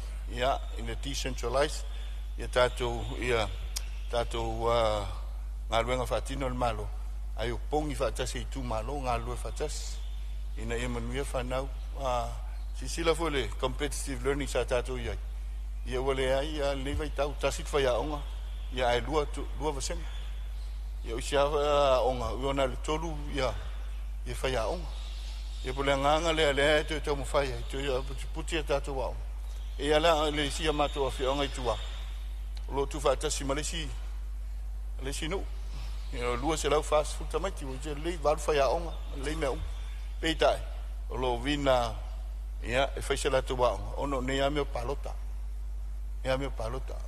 E lea te talo tu ai. Ia, o whaing whaavai, tā penanga le lei. Ia, awali lumanai manuia. Tātou tangata, malangang whaaloalu. Malo sa no lo fionga i le sui Palemene ia manatu le ua fionga mai nga wo ia sa whaaloalu. Tau tala ma le awala o fionga ona ele imanino le. Ia le vaenga sa ofisiringia whaamolmole. O le tūlanga le whaamatu atu i le komiti la tau te tāpena ina talo sanga mo ni polo keti tele, mo whale aonga. Po o lea feso soani le matanga luenga. I le whaatumuina o tarsanga ia, pe o le vaenga lea ona o lea na o sa valia la o tu malola o fionga le fonfetalai. Mai o le whaailoa mai anisi o pule aonga, e le o iaise a ngā vaa ia la tu e whaatumuina ai, ia pe patarsanga ona, o lea whatua mai atu na tāpunia tarsanga na awala atu le malo o whaatasi, i le vai aso o tuana i la o fionga. E se furu fitu i tu lau, o le pepa whaatumu. Mai whapena fo i ale tali mai ar tō tele o isi am pasara o fionga watu nu uena tō lau mai. E whai asi na te le o le tāpenanga mo le tarusanga ina o ni whale aonga. Ia o le tarusanga na ia manino ila o fionga man whaaloar. Ia se on sai me lava se e mo lau mo le whau i lavea. Ia e te ui mua mai le no fōna talatu leo le avano langa leo e sau no sao ai o le vaenga le na. A le vaenga le na e sau noi le la whaamanino atu le vaenga na le fionga le sui Palemene. Mo le solonga le o tau manga le tātou whono ma le ngā whalo. Tu mai lau fionga le sui Palemene. Altai lau fionga le. Ia, le sinau nau te inga e whtari. Ia o le nganga. Le manino. Ia whamari atu pēr le o atu se tatu. Le nganga maulalo. O lo tala noi le au te lenga. Le au te lenga o te mili nei. Ia pia whapenalva e vaenga o lo iai mata whaioi. Malo. ma komiti ia mafioanga. Pei tai o lo titilo se o tamu fai titilo se o teleng. Ina ia to tulang ton ututuila fateitainga ma lo ne tatu. O lo centralize la to waonga. E tasile primary school ia pe lua foi ale tu malo. Ai fai uma ele malo fale aonga me uma lon fatinonga. Ia fa pena foi ia la to koris tasi koris ale tu malo. Fa pena le tulanga. Aja asila sila I se leni u faalu e las luas futo sang. Ia o. Ai o le maintenance mal tulanga le wae. Tonga. Ato tu tilo na ile si luas futo sanga e fa wa wa fa vaile. Le mau tupe o tatu tangata. Tu fa popole avenga I lunga ole. O lunga ole tulanga o ile so I fanga I tua. Mai se le uti o fa soa. Le vai tau. O le winga le o lunga fa vai. Pe ole alanga te tau te tilo malo. Au mai grant me au mai tako tona so ani e tatu wao. Ai o ki nice le malo fa si ino fa la o mal tulanga. O le nganga pe ande te le sa no ngal mota. Tato asset management, tato infrastructure.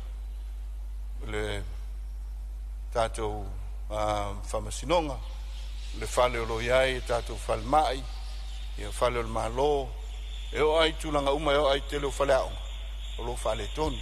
O na wenga il vai lau tele, tau on titilo, il mele wa fasolo nungal tau ta, ia fausi ai fai anga, tau fo imana ia tato nu mafio anga, le te talo atu lea, ia e manino lau tau sila, ia e mesele, tau fai le fionga mista, ngang fa lon. Faftai sa no la fionga sui Palemene, ia e so soni atu foi sui mamalu tato maota tu sai foi le vainga tonu le wo ia sa no ngale fionga mista, ia le fo so soni le fionga sui Palemene. Salo finangalo umai e fa lia e afonge e tanga tasi umau le fainga fa vai.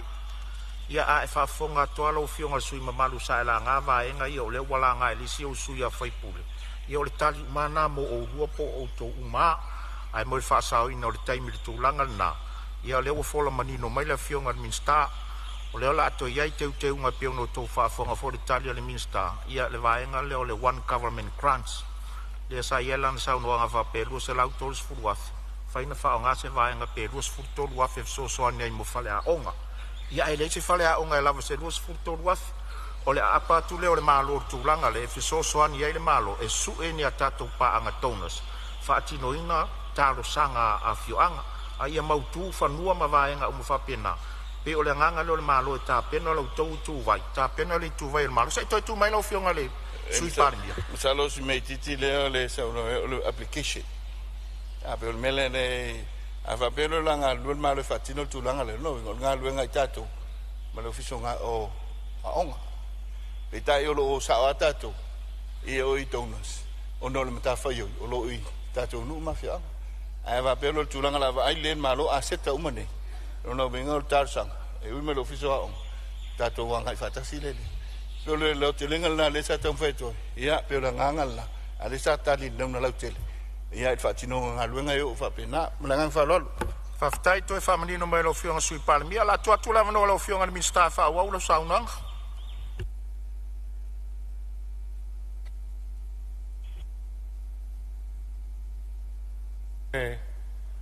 Whawhitalai, mo le whawhitai le whiunga sui Palemene, mo le soani fo I whaamalama nisi o whaavai o fo nei o le whainga o application nei mo a onga fo.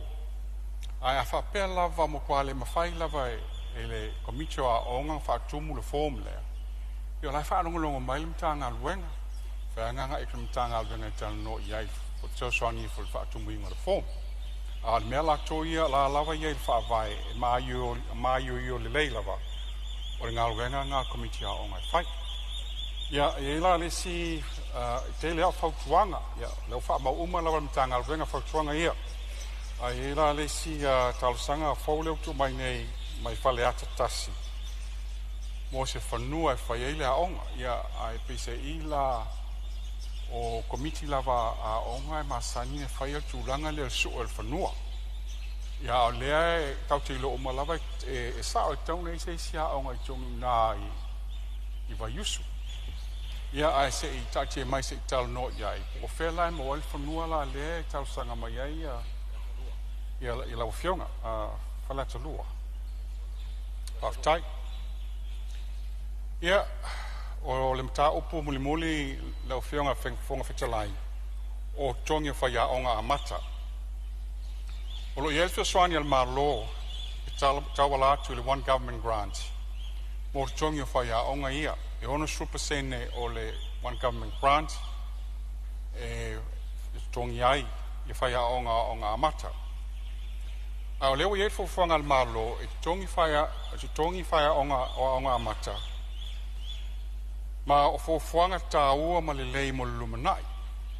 O lea la o le angalu I ael mtanga alwenga a onga pisa si ma mtanga alwenga o tupe. Mo le whaatala noa ina, ma le fuafuaina o le nei tau mawhainga, e me whai ai o na tino mai tu tono le 5 tausanga. Lau whionga al whanga whetalai, o le nale tali o fasili na tu mai, ma whautuanga fwoi wa tu mai wa wha uma e le tanga alwenga.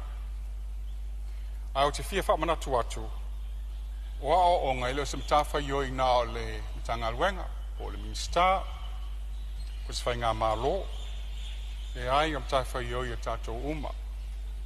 Te tau tino atu e iai lau nau ta inga, e ngā lue whaatasi ma sui whai pule, na ia mauti noa walawa tā pena, ma o au ina lei alo, o whanau a Samoa, o a tai au.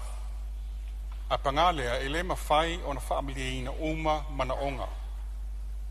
O wā e te tau o na lufi le leile te mao a inga o le atunu. E le ngata o le se lengi, ai o le whaasoa ina o whaia onga pe o na whetalai iai le saunoa iai le whionga sui Palemene. Lau whionga le whonga whetalai whaapesui ma maro o Kapeneta o le Palemene o Samoa. O le nasa tau ma whainga mtanga alwenga o onga manganu. O te taofi, o whaamilia ina whina ngalo, o sui sa la ngā neim ta o puelai I se tali atu. O le opomoni e le whausia Roma I se aso e tasi. Neo hionga rung whetalai se me fie marmala mai. Ia, se on sai mai lava lo fionga I le minsta, o lo iei whau la vea le sui teitai o le tuangai, tulai mai la o fionga le sui teitai o le tuangai. Ia, whaftai la o fionga, whaatalo whatufo I lo fionga ni tai au, te lioro tātou Fonotaga. E wha malo fo I sau noanga le whionga le minsta, malo lava I le wholo ina mai o whainga wha vae ma tamu whainga mo le anga I luma ma vaenga lo fi wha leia tātou mtanga ruenga ia po I tātou education sector. Ia le wala o alau sau noanga I fuwhanga la amata no wha tino. Ia o whainga wha vae o whainga wha vae le lei, are me tāua o le mawhai ono wha tino. Ma whaatino I se tūlanga siri ona le lei. Mo le au tau ino alam whanau o tātou tunu. Ia le wa o lau sau noanga e whaatino ngā fuwhanga mo le tātou school connectivity. Ia varu se lau varu se fulu afe. Ia le ho I sa whai la ho I tau sanga whaatupe o tūna. Ia le la walo o wha solo tūlanga na. Ia e lo semta upu fo I fo nei. Wa lewa na amata mai fo lapa e inga. Tele tupe wa alwai. Ia tau sia, I lona whaatinonga. Ia tūlai mai stūlanga leima o ngai leo tau ino tātou whanau a onga. Ia leo awa o lau sau noanga I tūlanga o le a whaatino, ia le si tanga o. Si ino le retirement age, tūlanga li tai. Se ono sai mai lava lo fionga sanga. Se ono sai mai lava lo fionga sui teitai o le tuangai o. O lo iei le whau la vea le fionga le sui Palemene, se tūlai mai lo fionga sui. Ia lo fionga, o le whau I la vea leo ki tūlai ai. Ia, e la fau la vea, mai fau la vea, fau vea. Ono le o tali o le malo le tu la ia tu malo wa matan tal, ma le lo fionga sei tu le mai le fionga sui Palemene. Ia familia tu le la mo o lo ftlenga. Ala no matu tom fai. Ia ono lo na e fa fonga nga Samoa ni tai sein. I tamu fai. Sau nanga o lo la sile te pena fai fa vai. O ne foi meu vem fa vai. E o ili le lei ona tu le lei mai tu ai le fatino ina. La nganga le na nei fa pe mai o le la amata na lu fa vai le ai o le foi sila ina ia mai o manino le fe ngai le ele sui te ka ele tuangai e o le tulanga foi nei mo tula fono fa vai e te no communicate fa le te pena o ina ia manino ma le e le saunanga e winga le tato school connectivity ma se le ni nei e o le polenga le o to le vai tau o lo tato o le wal se la wal su afe e o le tau on internet mo a onga pe tai o le te lenga e o lo tato ICI company e o mai fatino e o le tulanga le sai ai o le private sector pe tai fa mo le private sector ia il malo il telo me ia uti fut fa so al malo e il sa no al private sector le ale al Vodafone na bayane pa ia il choka manino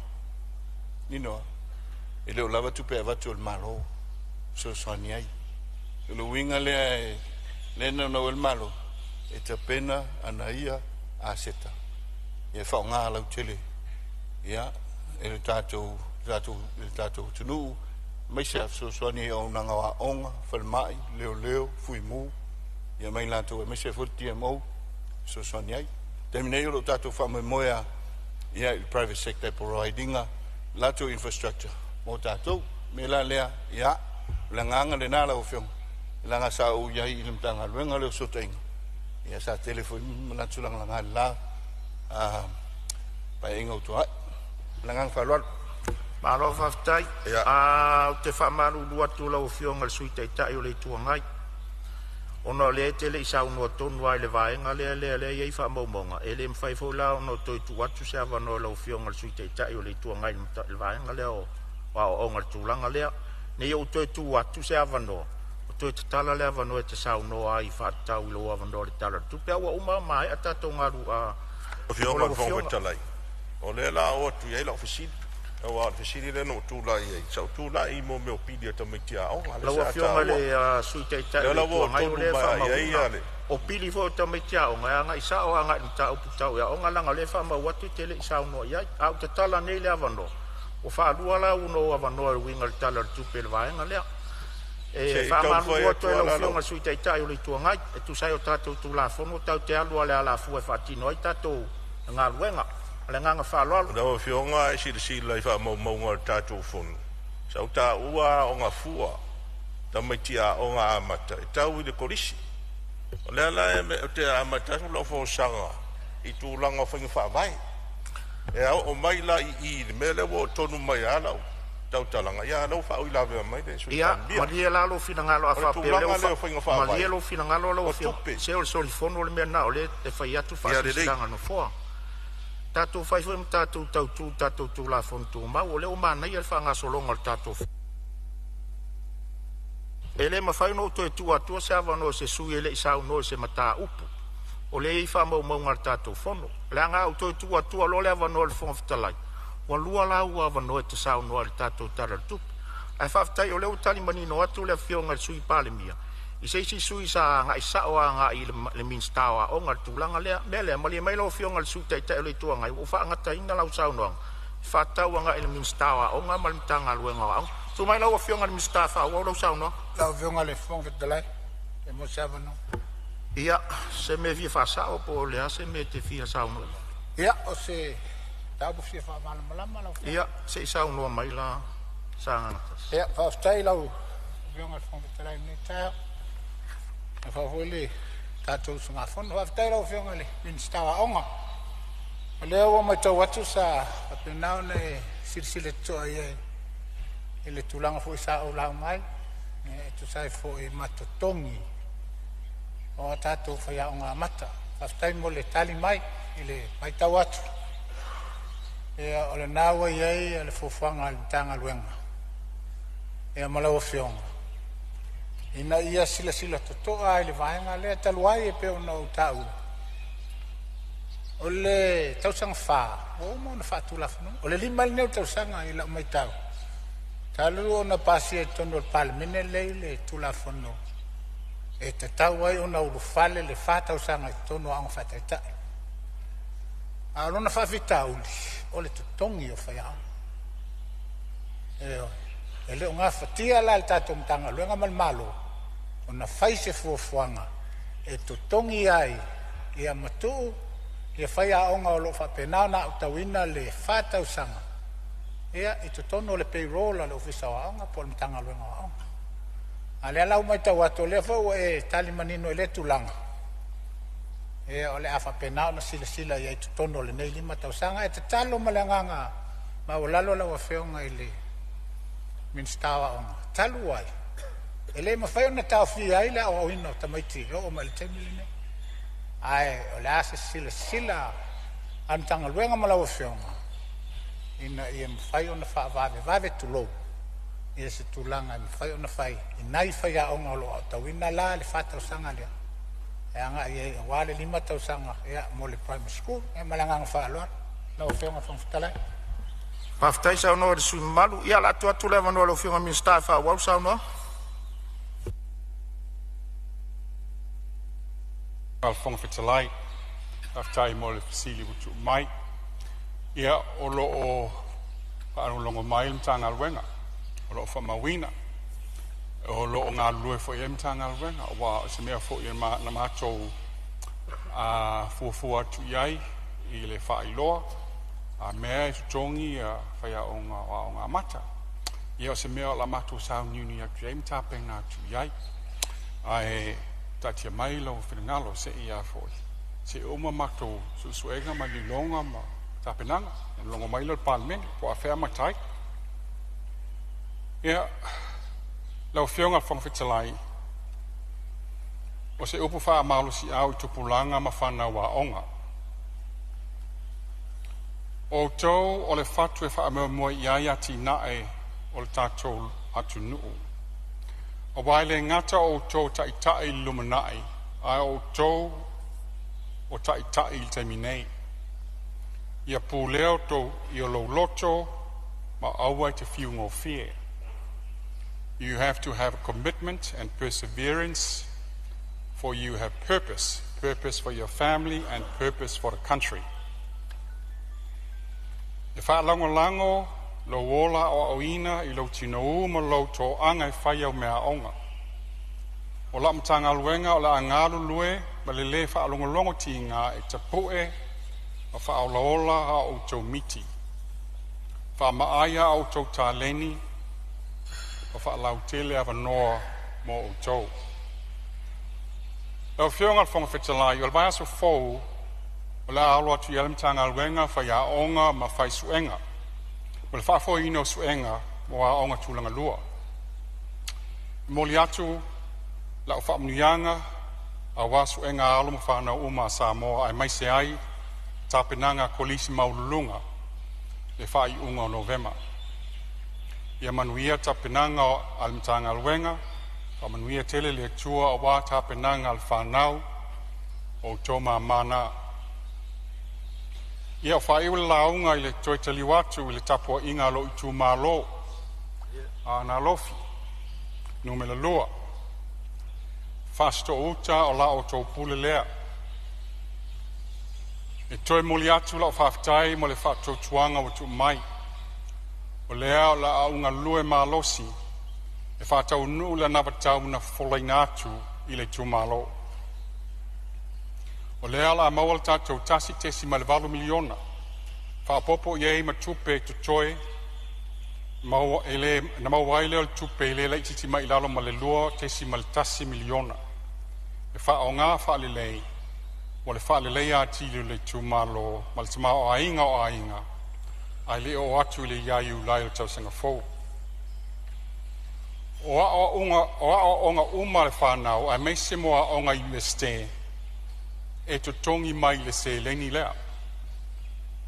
Ia whai se tātou plan, po se tātou ta iala, o le isi 5 il se 10 tausanga, e lufi le iai le tupe, le mai le malo. Ma o le neita iala, e whausia le tūmalo atoa, e le na o le fono whaavai. O le fo i eilo wha moe, mātou se ngālu lue whaatasi, ma whai pule o tūmalo a ana lofi. Tasi, tolu ma le wha. Ina i mawhai ona fō mamao ni whale te tele po infrastructure, taungatā ma te tele, e benefiti umai le luafe whase lau o le population po tangata o whasto uta, po le se fulu ono afe o tangata o ana alofi. O le se lengi ato mo i tu malo e whao a ana e 8 miliona le tausanga, te lele na se lengi. Ia, e tele nisi wha mnuianga mo a ana o le ainga. Whai tu malo, tolu ming star wha masinonga, ming star o aonga, ming star o sota inga ma tenkolosi. Ia, malta maitai sui fonga whetalai. O le tele o tausanga o tu ina mai, le taimi o tatou wha iloa, o le tele o tausanga o tu ina mai le taimi o tatou wha iloa, manisi o tamali ima tina na savalia la o kliniki i le pisi, i asu to nai, ia malo ofisa foi. O lea la wa iei le manatu, o lea tau mawhai e whaatino, i tu tona 5 tausanga, ia nei tausanga. Talasanga nei watu mai. Ia tō fia le leila au whainga alwenga al whona whaavae. Ia maua al wha maoni ma le ami o tonu. Wha le lei awala ngā lue a meise le awala lea i au tafa al falsa e whakasa. Ma awala ngā lue alu laktu sa tui se i o i le pale. Wha le leia vai tau mafa. Whai se fofo mo le vai lepa le i mata ili ili. Whai tali ngalo i tua le whalefono ma le aonga le whakasa. Le stala le fono whaavai i ngā luenga whaavai taimi. Mai mana o mia fo ele tu malo ni whanua ngā lue. O le fo iwa mai e ona mawha aso ma le sui whaipule ua tuana i nei le sunga ia ai ono tile. E moli atu la whaftai le swafa mo ngā luenga le uma wa whatau nu. O le au lango fo i ngā luenga, wa umana fuafua ai lei whaataunu ina i le nā paia inga. O tatou ngā luenga mo le manuia o le tu malo, e whaawau, e whai whaatasi. E moli atu la o whawhitai uso na mātou tau wā, tō wha ia ape leo lumuenga, tu sunga ia ai ono tile, mai ono mea pelo. Ia, o umal whilinga le tu malo, tatou ngā lue whaatasi, mo le manuia whasto uta Samoa. Ia whaamanuia le tua le ao le malo le malo, ia fua loa lo soi fua. Ia mamao ni ao ngā solo le sui le fono o sui tōwhia. Ia mamā le langi le au fionga le fonga whitalai. Whaafoisia le soi fua manuia le fionga le li Palemene. Maua le soi fua, ma le langi mamā le sui Palemene, ma ming star, ma le kapeneta whaapea mini star lango lango. Soi fua la le lei, le saitau le tuangai, sui taitai, le sao whaapito, ma le lai tua le mota. Lo whangia le usu ngā fono, ma malu al Palemene. Manu ia le tapua inga si o tu malo, whaifa manu mai langi, a walo o tau whaiva whai pea, e ala i whai te talo mō la o tau au auna. Ma le langi il tapua inga i a inga o Samoa, i fwoi la lafo mani to o ngau sia, i tu la toa o le usonga tō mua mpule. Manuia le wha no manu, a le a inga sa le vi. I iai le file mua le tua le Palemene o Samoa. Soi fua. Ua whamalo whitalai, o whamalo saunoa e lawa fionga i le Minsta, whamalo tā pena, e tu sai fo i o lau saunoanga matango o fie, i au whafonga le maota i nisi vaenga sa langa, i ei finangalo le maota, e tu sa o le metanga luenga o a onga manga nu, whawhitai tā pena. Ia o mata watu o sau pel whasolonga i le lai tu o le maota i le mamanu o le kapeneta, ia o le avanone watu inatu mo le fionga le Minsta metanga luenga o soifua maloloina. Ia o lo taimi nei manuia le saunoanga e tari fwai tau ai fo inisi vaenga. sa whaadia iai finangalo le mauta e tusa o le talo le tupe. Ma le nganga whaalo alo.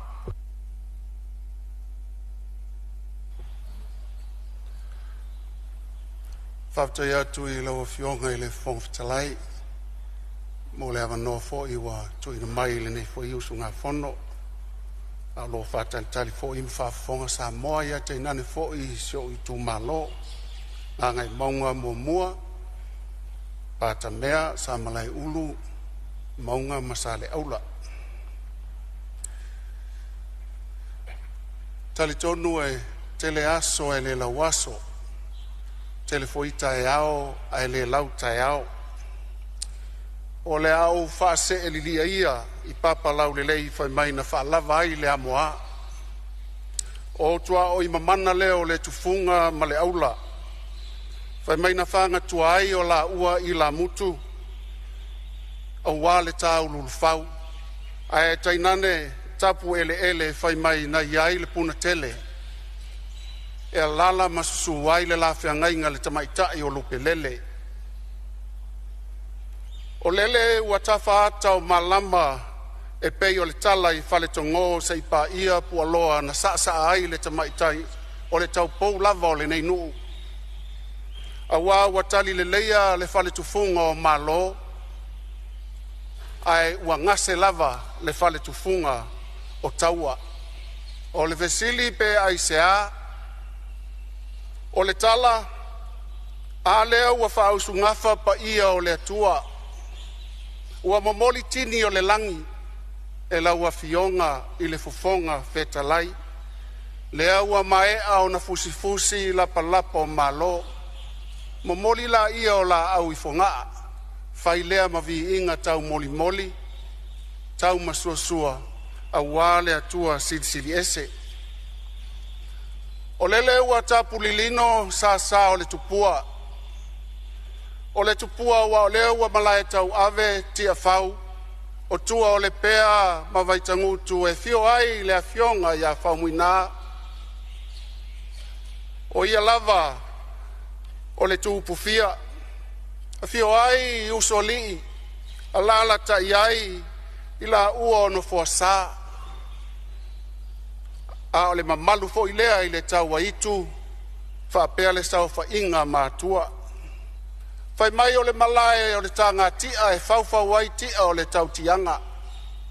A le malae fo I o le whautuna tangi a Samoa. O lele ua tapu vai tasi ai to uli o Samoa e 50 ma le tasi. Se isa ili mafua a wā se manuia o Samoa, nei, taeao, malua. Tulau na ia le fio ai o lau afionga I le fufonga fetalai o le maota. Wha malo le pale, wha malo fai o le whaiva. Ai tainane fo I le fionga I le sui fonga fetalai o le maota. Se ei mai ai I le fionga I le tamaitai o afa masanga. Ma eu le mata lasi o neito finga. Tulau na le fio ai o le fionga I le li Palemene. Fa malo le taliau, fa malo le tofi, fa malo le titalo. Fa fetai fo I o lo fio mai I la ua o afionga I sui Palemene. Ona po toe lupe ia e tainane la ua fionga muripola. Tulona afio ai o afionga I minsta, ai tainane fo I minsta lango. Tulona lau wafionga I le taitai o le ituangai. Ma eu le matalasi, amu ia I matou, o tatou nuti mea fatasi, I le nei fo I paia inga se fulu ma le valu. Tulona lau wafionga I le sui taitai o le ituangai. Tulona la wafionga I le sao whapito, ia ai tainane, le pa ia lasi o sui o le Palemene o Samoa. Tulona la wafionga I le whailautusi, a wā le whenga iai ma le Palemene, ia ai tainane le mamalu o le matanga luenga, tula fono a Samoa. Tulauna au tau a fionga I pule sili o mtanga luenga taitasi. Ai tainane fo I whaululunga o so se whala potuputonga tu maoti, whapea fo I pisinisi taitasi. A tonu sa o tau au matangi I tulu inga e whao le lalolangi. Ia wā se tau mawhatanga mo Samoa. A leo wa lau se saa o tau whaiva. Wa mapu e ai ngā luenga mamana I te tonu o le Palemene. I so se matanga luenga. Ono lo tau titi. Wa mamoli mai e titi ai. I mātou tai tō tasi. Wa mātou pale ai. Wa mātou ofu. Wa mātou la ei. Wha malo le ono sai. Wha malo le tau iwi. Wha malo le tau tua mo Samoa. So launa lau a fionga e le amalu le malo, tai nane foi lau masiofo. Whapea foi tau a fionga iao, sui iao le fono, o le sui tau fia, ai tai nane au tau masiofo. So launa lau a fionga e le whamasino sili, whapea foi le plestene o le whamasino whanua masuafa, ai tai nane a fionga, I so o se wha masino ngā lue ai tutonu le matanga luenga, wha pēr fō I lau whionga le whātong sili, ma lau matanga luenga mamalu. O te wha atu lau atu fō I le tāpua inga mamana Samoa, tama mo lātou ainga mo lātou tama, le usonga tu mua mapule I tu au ma la taua, ainga le tai ma le waa o Fonotaga. Le tāpua inga fō I, a le malo tutuila mamanua, I le fioai o lau a fionga, I le kovana sili, whapea fo I le lutena kovana, le pelestene o le maota maualunga, ai tainane fo I lau fionga le whongfitalai, ma whai pule uma o le maota. Tal tonu o paia ia o Samoa, paia o Samoa e mai malai tele le whali ni usa o le tui manua se I pa ia fili ma pule tuu na tauilo ai manu o malo. Ona whapea leo se whaamtalanga, e le whaangaloina tai ma whaululunga e ka le sia kerishan uma le atu Samoa, o le tapua inga fo I tua atu o Samoa I atu nu e mamau. Ai tainane whawhea ngai ngā taulangi so se whata, lo tau whaiva, o le ngā lulue nei wha kerishan o ina lo tātou atu nu, wha mamau atu I mala e o mai. Wha malo ma whawhetai le te talo. A veia le nei avanoa o te whaafitai atuai I loo I tu malo ngā ngai maunga numera tasi. Mai lava I whale tongo se I pa ia le tupua I vai tutu. Tulauna lau a fionga lau ano malou a inga sa lau ano. Ai tainane fo I le toa fia o li I maae. Ai pola pui pui le tula whale li I ma le mamalu le whale a ana. Tulauna le malae ua tauta ua ia Samoa ono le papai mai ai o le tua ia wā le tūlanga tauta mau a inga whaale anganga. E fio ai laua fionga tuala malou whaale se fulua sala malou whaale walu ia ai tainane pola pui pui lo ua lua to lua te vanga ma vai whaale ia whapea le mamalu sa le muli anga o le whale upolu o tō whinga. Se onu o sa le aula, tulauna pua loa e fio ai lau a fionga tautai o le fue, whai mai o le tama na viso ta iai a inga sa tuala ma le inga sa pesta. Tulauna taulongo mai e fio ai lau a fionga wangu tia o e lava o le mauputasi lau a fionga pule ai. Tulauna aso sa e fio ai lau a fionga to ia I vao o e o le maupu. Ia whapea foi sa mau e fio ai masu ai lau a fionga tau ili. Ia e maise le tupua I vai tutu e taanga tasi mai le atua walo vai na tutu mai le langi. Ia e tainane lo tu malo tausi o e o le matua te pola pui pui a wale o tau vana no foai ma lo tato I tu malo. E le whangaloina ia le fionga I le sao li I a tuala. Whamalo whai o le whaiva. Lau whaatamari anga, le awa e mamori mai le awa noa, ina i o tau aveina ma tau soa le ngā luenga sa e amataina, i le lua afe lua se fulu maletasi. A e tainane foi o tātou soa tau lau fionga lau ano, ia whapena foi lau a fionga, lau fitalainga, tua fe talai te vanga.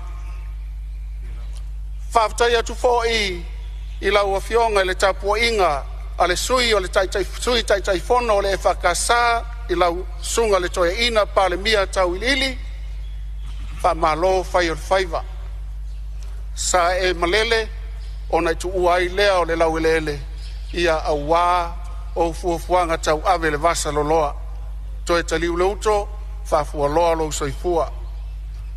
Whamalo le tapua i lau a fioga patele, ia whapea foi, whapea ngai ngā taulangi ese o sio i tu malo, ia lau sunga le whapea ngai ngā penai a koro, whapea le whale tua ia langi. O si mātou komiti whafoe, i lau whitalainga se woti, alo fipo, ia whapea foi, lau whitalainga vai whale tau anuu, sa o tau mai o tau taimi, ia ele ngātai lea o lau tau mai, tātou te nuti mea whātasi ia manuia la tātou wha moe moe. Ia e maise lau whitalainga alo fiposi osi, sa e ngalue puno wa i leise taui, i to tonu o pia nei, o lea lava sa tu matila o ngaluenga na whai.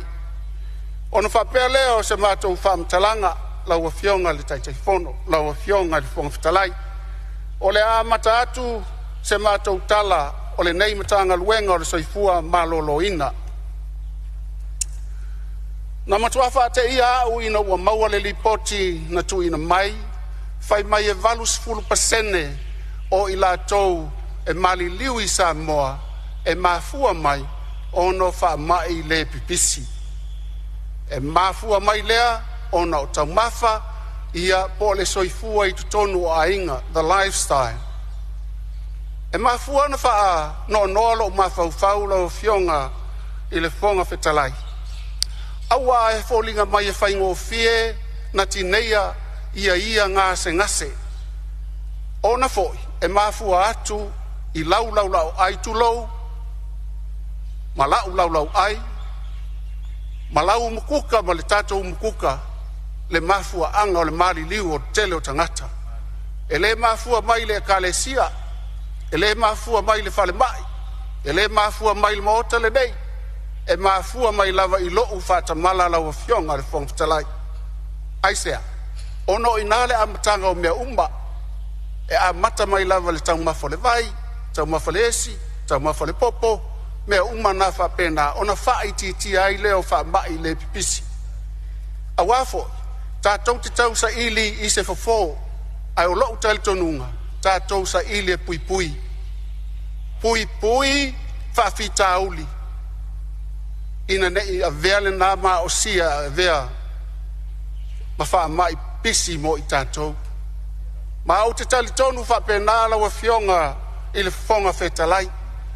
A o mai e mafua ia te a wafoi, e le te tau ono ufa tali se isau se fo mai e vaai lo u vai. E te tau no o vaai lava au i lo mai po le ale mafuanga.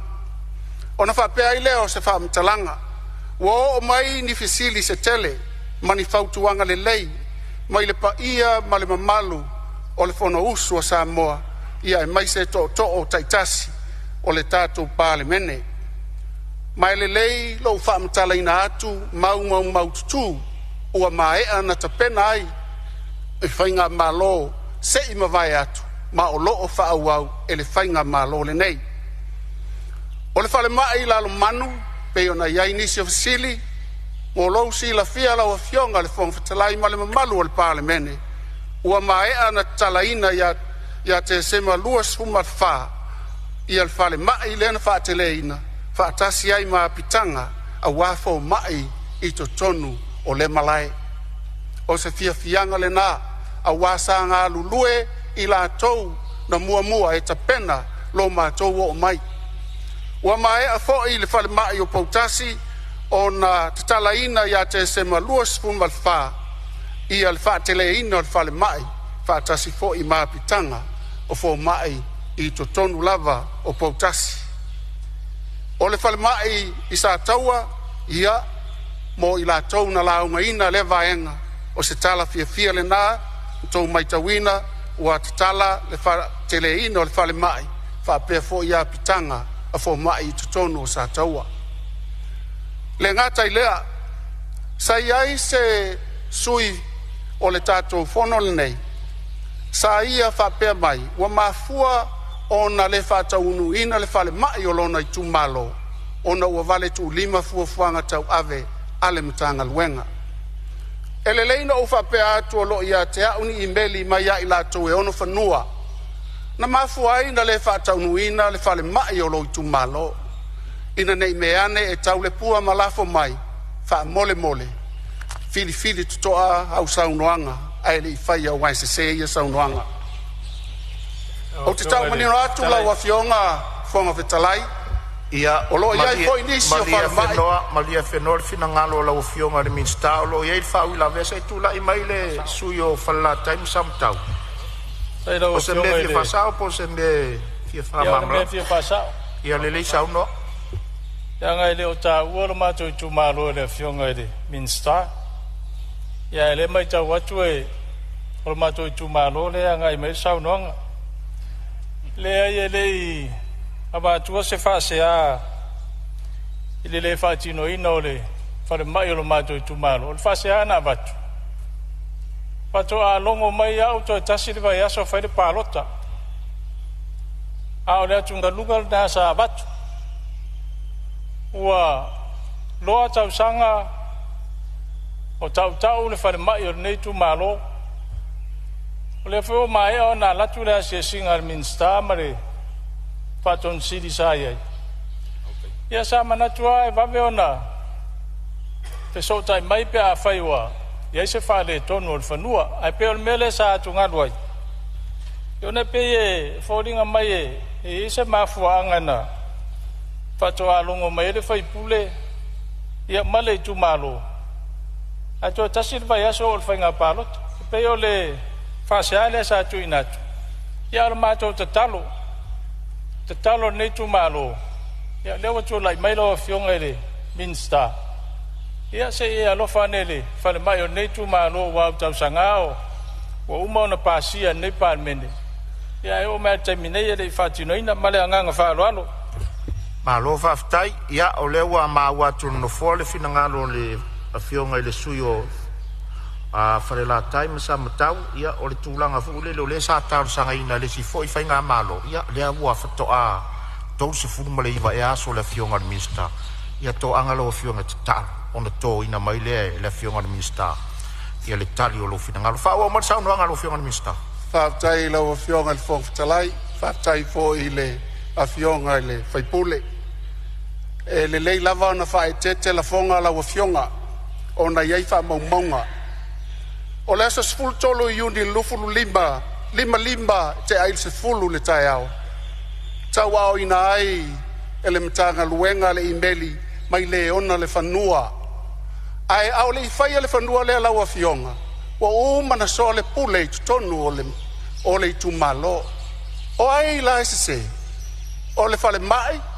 soifua maloloina pe o le afioaga ma le itumalo le mea lenā nei mea ane no fai atu aua le tau le pua balafo mai filifili totoa i upu e ave ai lau whaamatalaga ina nei mea ane moria i tātou le tai o o le tala ia ina le pausea ina le falemaʻi e faaitumalo i luga o matou fanua ia o le saʻinalaaiga nau mai malia fenoa le finagalo le afioga le minista ia se toe tulaʻi mai lava le sui o falalatai ma samatau te fesoasoani atu le mai tau atu tau toʻatamaʻi le afioga i le minsta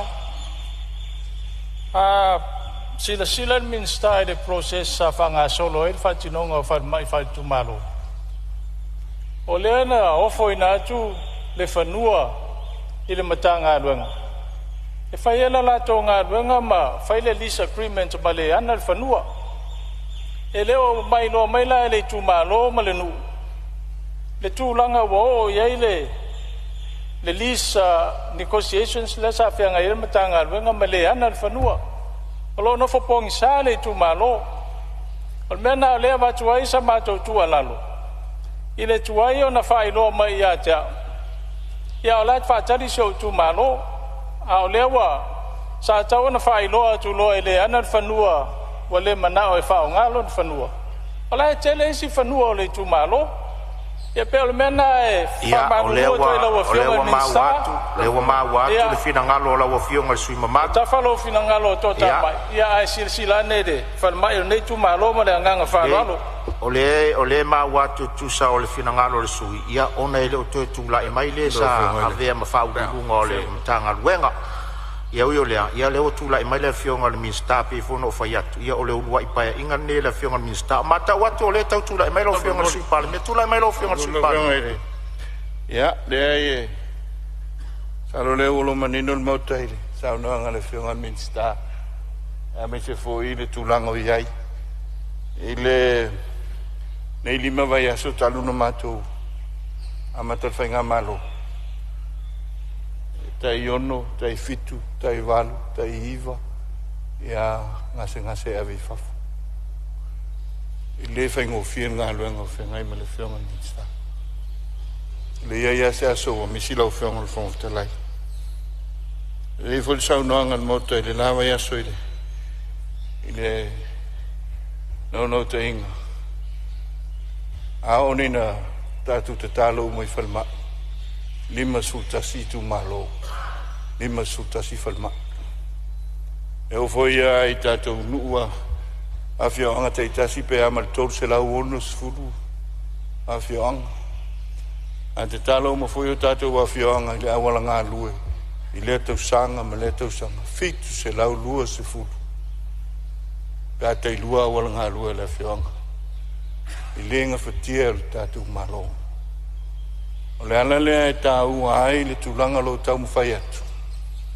ia i le tatu asset management ia ma tulanga fa engineer tino i tatu ngalanga ai sea ina ni tali pel por kiki ole palota tulanga fa pena pe ona sau i tau sanga i tele ai lenga fatia lo mana i nei whanau sa iet fa le mai ile fianga le fianga ile tu malo e sa vela le falma e se mato tu malo sa fatta i fo sam io fa sta io lo tu mal falma i potasi me sa ia malalo man se i fo ile le medical center sai sa napu o le to iai wa ave falma iuta medical center sai loto fanga o le to iai melea sa ana puti mai nas il asset management le tam fa tu antonu ele tu talo le fenga mitsta ala winga le yu mobile na fa suto sang tatu wanga ilu mai te pena le mana menuia la matang fo ya wa se Samoan menuia la ngang fa lol fa ftai sa no ero fionga ile sui pa mia fetalai ia e si mea la o fionga ile sui malu o lewa so so ya tu la fionga e se nganga e fanga tu ile sa no ngale fionga minsta ia po le fionga fo sui pa mia alanga lewa sa no le fionga sui pa mia e lima sfulta si tu malo o tau fa so a le sa fa ari manino o le fa mai nei tu malo fionga le manino le e lua pa inga wo mo na pa si ai fionga pe mo se ele te taula na to ya le fa so longa le lima sfulta si tu malo se on sai me la o fionga sui malu se tu atu le fionga sui pa mi sa no mai lo fionga sui pa te musue tala manino yo lo so vai na vat sa no ngal mota le sa ve un palmia fa lo sa no il est non na la tele il est sila fa fai pule e lo fa ya Samoa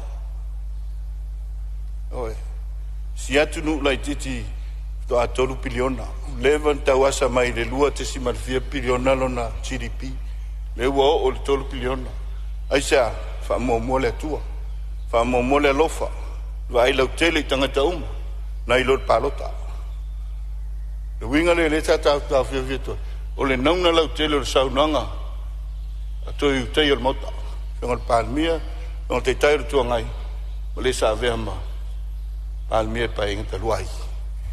Oi, i lantou, ia, toi tairu mota. Sa ai filo le tau whatuino le tātou malo. E mal nei te tātou, la matanga fau. Oi, tātou ngalu rue. Tātou ngalu. Tu ia la unga le palota. Ia la unga le palota. E whapena atu e le o whaiato se si tu angala usau noa le whangal tutui.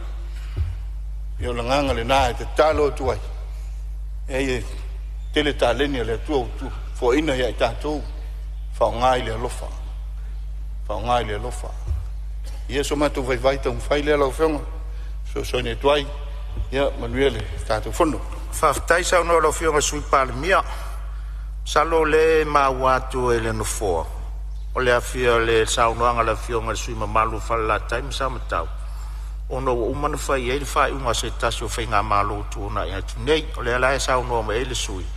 Ia ai malia ia lo fina ngalo le ofsosoani atu na nofoa. Ua whaamauia tuala minsta malana sa mala sa iei le nāpaia inga. Ai tu mai lu whaatu tuanga le minsta fo le oa iei. E alo vatasi lu tātou wa. E i fore manatu lau fionga le minsta ia se ia malea vaenga langa o lea fo ie finau le fionga le sui whai puli. Ta maori tu malo. Ia ono le tali na toi na atu le whai ngā malo tona i atu. Ia alo fionga le whai puli ia ala fo mai le whaatu tuanga le fionga le minsta pe ono whai atu. Lele ia to se fast food waso tauna se e mai. Pele nga whalole tu mai lau fionga ni minsta fa wau sau noang. Fionga fong fitalai. Nan fia whaleo le nga whaftai. Mea tonu le sa tau mwhai tuan ni tu malo. E whaftai. Pa manuia le tu e le fionga ni minsta. Whaftai mo lo fionga ni mamlamas. Ia wha wau e sau noanga lau fionga ni minsta se fu malo loi.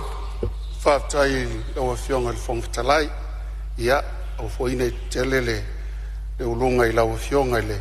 Faipule ia sa o le lei lava o la awa ia i le paketi a wale wha moe moe pa o lea ia sa ili lei maista whanua le lei ia o na tāu si whia ngainga le wha tau nuu le wha moe moe wha tai sa iai nisi o sui na whetalai ia pesa unua foi e winga i le tātou whale mai tua sivi a wale wha te lea ina lau whionga le whongwhitalai ua mai a mai foi e ala i tau mawhainga a tātou whainga malo wa tuana i atu nei. O na iai le lua sipulu eka, o lea wha moe moe, wha tino ai le whale mai mō sala whai, i le lau mua i sale lolonga. O na iafe ngō fie, e le ngata i le tu sa lenga palauli, ma wha solo atu ai, au le tu o tane fo asau, se i o lavari si i o whanua. Ia ma o lowo iai le fuafuanga i peuna vatu foi i le anavatau. E wha moe moe o le paia inga le nei, e ono whai ai le tātou whale mai telelea, i sa la whai, i sa le lolonga. Lona winga a whai e whatau nuu lea, ona whai titi ai lea o ngā luenga e whatino, a wale whale le ia o le whale mai tua sivi, ia wā fo ilo tātou motu tele i sa la whai. Le ngatai lea, na fesili nisi o sui mamalu o le tātou Palemene, ona ua wha i tia tupe sa tuu ina ia mawhai o na wha ngai o ina ai, ia tātou tui pui pui, ma tū langa wha pena. Mo le sila fia e le maota lau a fionga i le fonga whetalai. Ona ua iai fesuia inga na ta pena ina le pisa si, ma ua wha ese ina ai, Fonotaga se lo mo nei tu malo pe tu sai no fingal. Ia malia fingola o finngalo le minsta o lo ia fa la ve mal suisiu mo sai tu lai mal suisiu.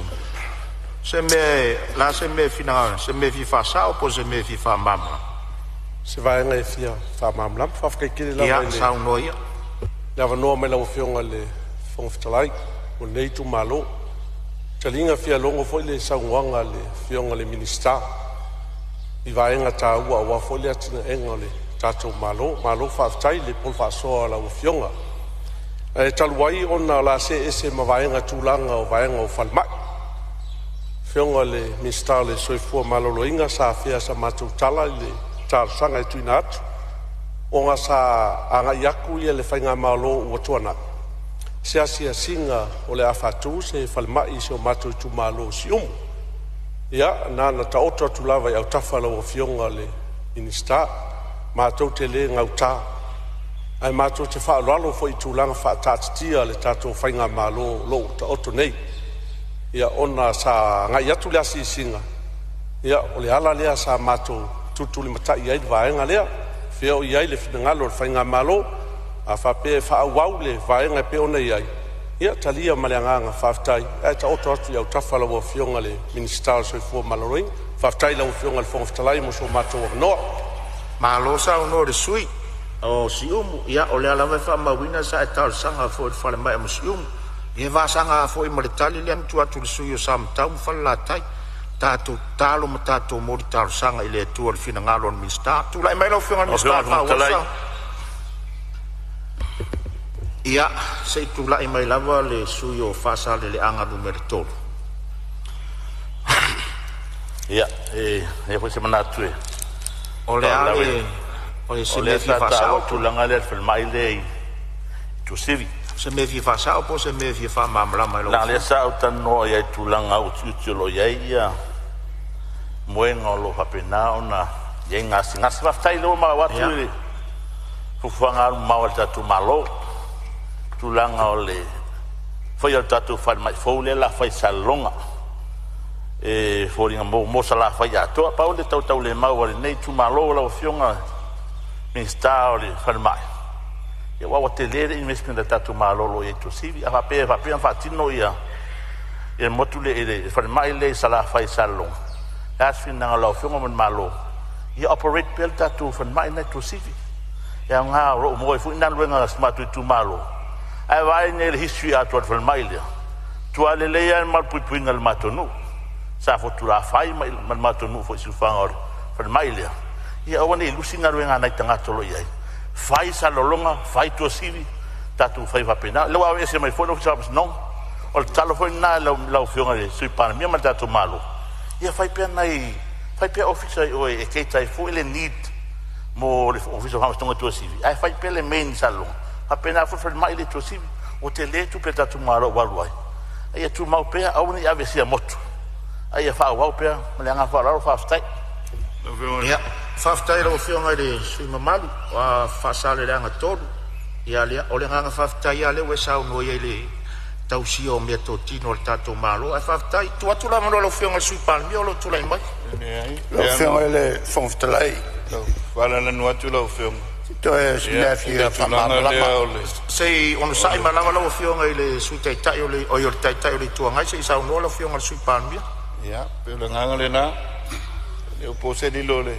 to a lima vai ya so le fionga ile a le fu fanga me fa vai ma la ngai lu mana ya to no lo to mai fa tuang fa ma wina fo ile le nganga le au mai o le nganga le ma no to inga ia ina ya tina sa la fa pa wa le nei ia ne le fa tino al fa nga malo fa pelo matu le taliat ai tatu si le le hoteleng ia ma le tulanga ia matu tatu so ta i stem langa fa rol malo fa tai lo fionga sui Palemene ia lo mai ta wato lo tu le mai lo fionga le tai lo tu ngai se me fia fa mamla malo fionga pe fia sa me si fa mamla mai malo tu fo ile sanwanga le fionga le minsta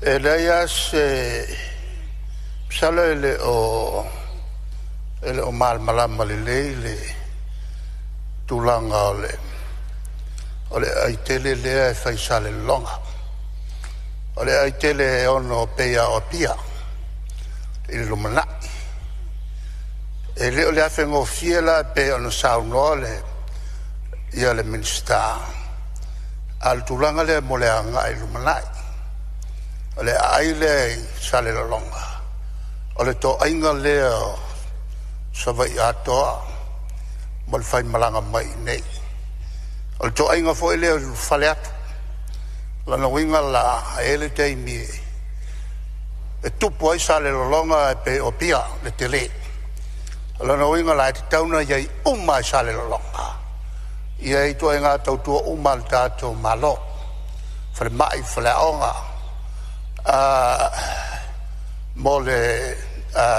mole tunu atoa il fai mlangatu mal fai mlanga mai le la foi la la fa vale ai le pe ona a matafofo mai tau sanga e a fei salau vol tol e a mai uma ia I tau tua a o fale lalai oi tai pel vale mai I tua sivi e fai an fa o pea ia wa te lele se le ni la soson mai ai el malo Japan e fai an fa o pea ma tu ti ai foi ia ngase ia mai I sale longa o le tulanga tonu le la e le o se ai na fau e afe ngofie a le ai fau o le to ainga atoa leo o le tatu atunu ato mole atu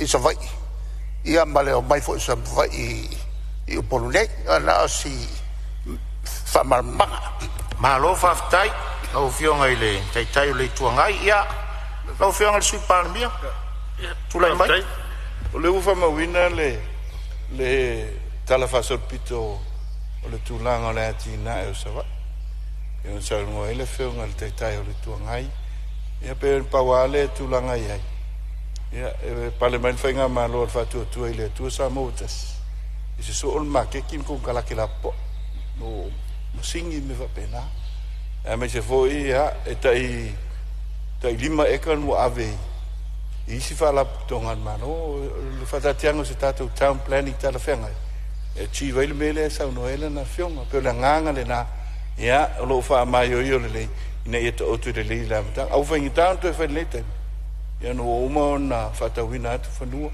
e pelisi na tu ia le tulanga le na au le au te lenga pe ona ia ia sa no ia e ta ua le to civi ia pita il te mineu to civi le operation tele lona winga maintain the operation e ta fala titif ia ono le pena se kol peses full kilometer e se mai le si fa de lo fa mai la po ia o mena ta tu tala noi pa mai alu fa ma wina la fatino ia na nganga fa lolo manuia le fondo tu dai mai lo fionga ile minst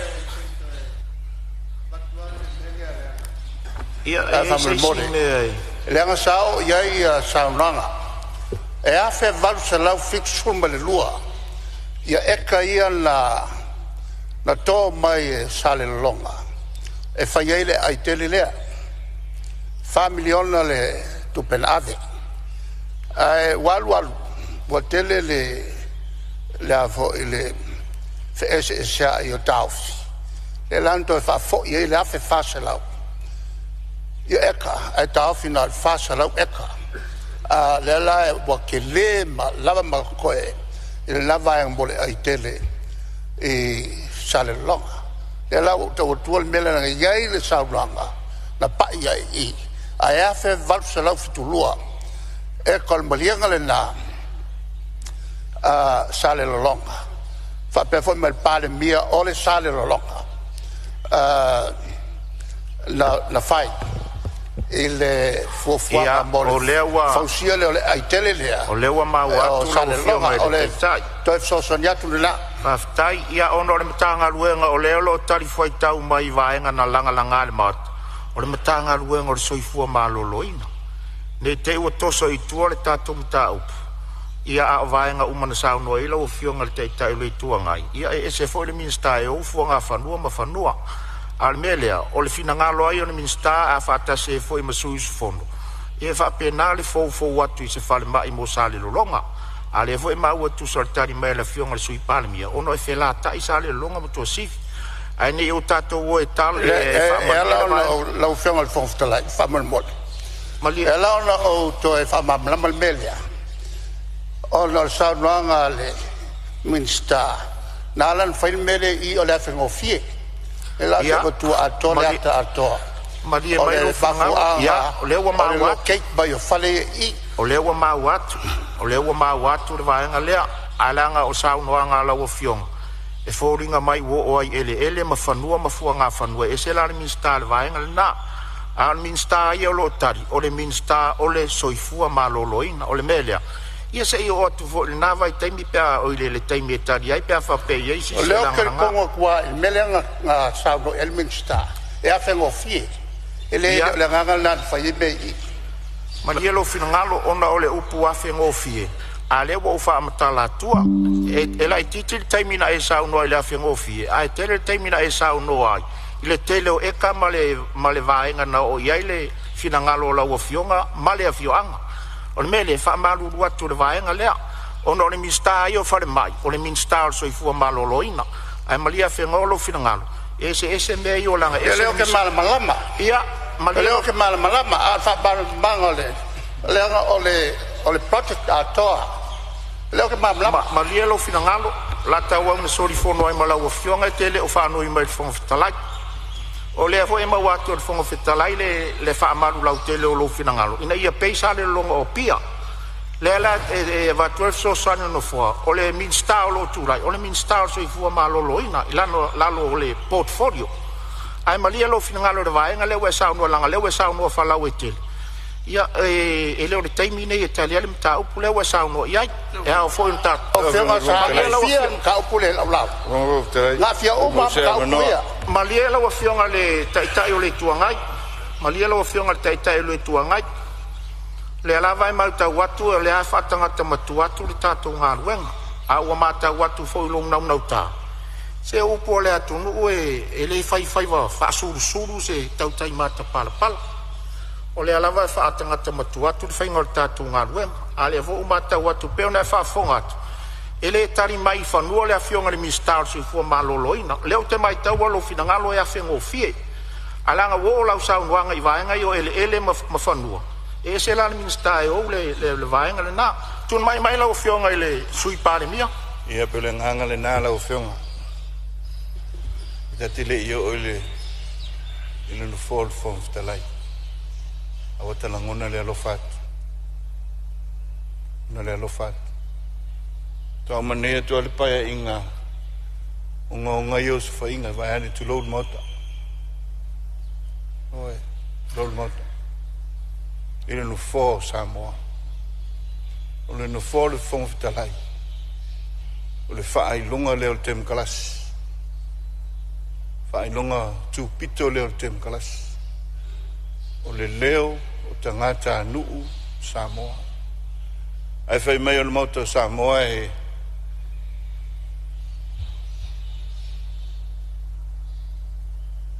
ta ui te whaaloalo. Malanga nuu. Le whamataina mai o tātou utu tu amo matua. Tātou te wholau ai. Iala le ala o whengon talai. Mātou tutu la ea tu e. O le alama e sauli so sofa lea tu lou. Nei e whawhafonga mai lea tu nuu. Ilo lātou leo tu lou. A leo mātou te tāno atu malea nganga whaaloalo. Au ngani atu.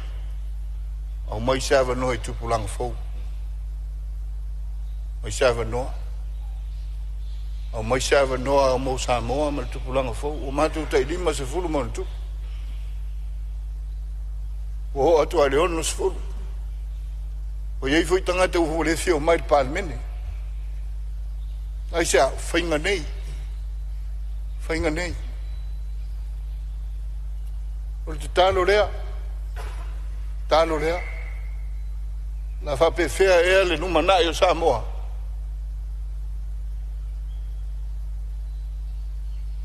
Ia, na ona matu whape na atu mole atu ai malui puenga. Lau whina ngalu. Ia, awari whatau tainga o le tātou waso fono le nei. Taro lava lea i le atua. O pese ai masani ai o tu amo tātou matua. Le ala mai li tae au. O a una uta oto. A moe fi le mu. Lango e ta maa. Le atua lo tu soifua ma lo tātou wola. Le o tātou wala whai mai. Apo e le atua o tātou. Tau ma whainga. Mia neas whono lau whiongale. Whong te lai. Maro whaftai sa uno lau whionga Lau whiongale, whawhetai. Watu lava. Ia, e se si me fia sao no ia ile vai singano lua. Ia, o lea lava lau wa fionga whangfitalai. Na singa vaenga lai titia e fia whamarmalama le saunanga mātango fia le fionga le minista, pe mo se amanoa lau fionga. Ia, sao no ia. Sao no ia molo amano. Whaftai lau fionga le whangfitalai. Ia, e leisa nganga sa poutu a saunoa ia le fionga le minista, a o le polenga nei te ua le mamao le tia. Ia, ai ai le vaenga ua fia le minista sa whapenao na watu el tarsanga le nei tu malo. Ia, o se vaenga fia whamarmalama lau a fionga le whangfitalai. Tau tala fa to le manino ia to for file mula o fionga le minista ia ona fa tai o lewe e fa ilo mai le tulanga o fufanga le malo sa to lai mai le pa inga sfurfitu ai au ona o fa manino atu ilo fionga ele i fa tele ino le matu fa mai sa ia va nga e lua fa le lua sa fatino ia o lesi fale o fo mai o lesi fale e le mawhai ona tau fia i mai ai peo na fea i se talo sanga lau fionga i o tartono lo taimine i anga tonu i fo i ni o mātou langona i lau fionga ia ona o le mātou wharamai na o le lua o otipo potu e tau fia i mai ai wha moena i le potu longa winga na o le valua mai i mwhen tau fia o le tu maloe a mata mai lava si ua sabe pa ia matia i tu au e te lele matu i tu malo ia peo le ala nga e toe tatalo te ilau fionga ia e mo mia a whainei e watu se mai tinga ina wha mai pese tu lou longa winga le mwhaintau fia isi mai tinga ina le i potu ia peo le mena le nga ia tuai se talo sanga lau fionga fung fetalai e tau ana toe fifa malmalma i manino ia le fionga lo tulai mai nei ia ole se papai atuna ma le nga wha lo whaftai ma le vanoa Famalo sa no le sui sa fa ula vea le sui o vaisingano do tu lava no lo fionga le minsta fa o lo sauna.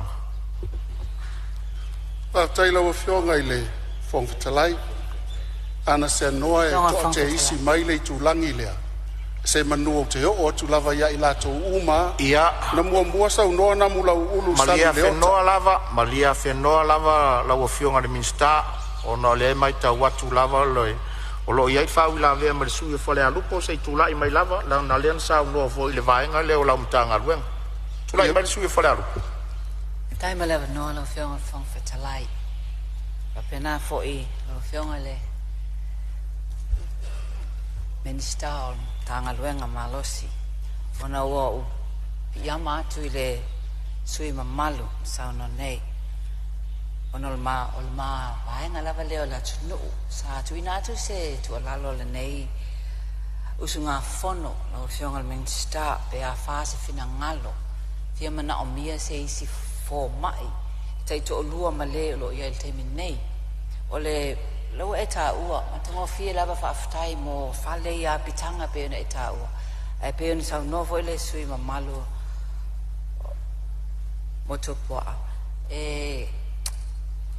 le na o mia lava se isi fo la potu o wale ia o la to fata o tolia le se mai mafo anga o fionga ma ta o yo lo sa no anga fa tele ino le to tele e fano to low ono fa mai le pipisi e monia sa o le level sa no anga e o ma to la fanga to low pe me foi na sa bato e fo ise to lalo pele ono fai lava se clinic ona sa yai lava fal mai fai tu malo la titi ane e all mato no e le anga au wala e fa si ngata e tinama mata mama to tua ya ai a fia lava to tele i fa mai nei le pipisi as a fa pele fai ona fai se medical clinic ai pem fai fo no mai tua ia nai ta mai tai fo mai e asi mai te mama tinama to tua le si voi tu alalo sa tu inato el mato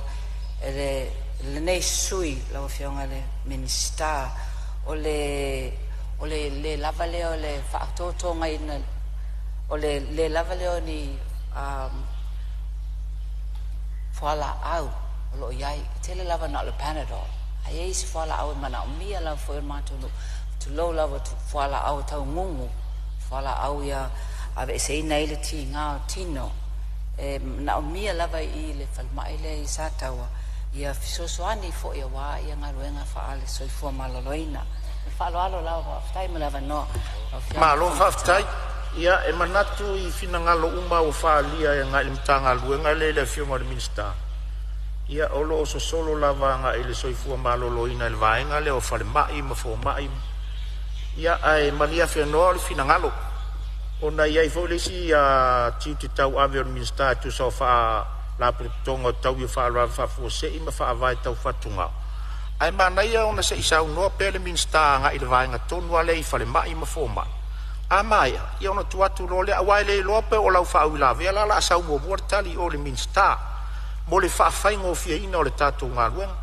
Ai atu watu taitasi o tau finangalo taitasi o manatu whonga fitalai o toso o tātou ngā luenga.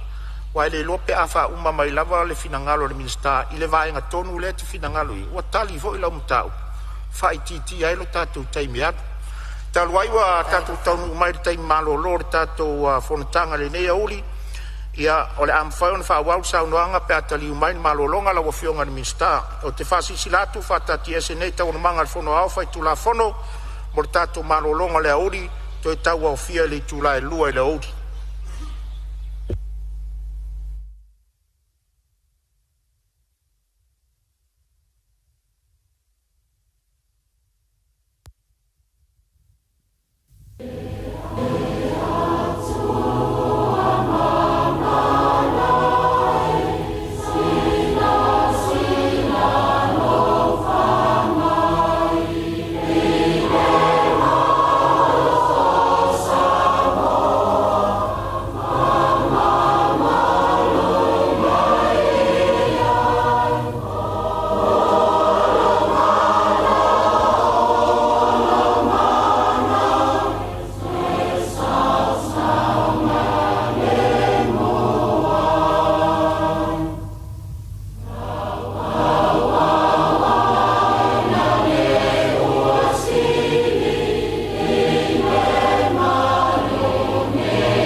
January the 1st, 1962, and with the new year comes the first independent Polynesian state of the 20th century, Western Samoa. His Highness Prince Tungi of Tonga arrives at Apia to take part in the celebrations and is greeted by the Prime Minister, Mataafa. On the Malaya Turpau, the heads of state, their Highnesses Tupua Tamasesi and Maliatoa Taunamofili, walk to the official dais where the oath of office is to be taken before the Chief Justice of Samoa, Mr. C. Marsack.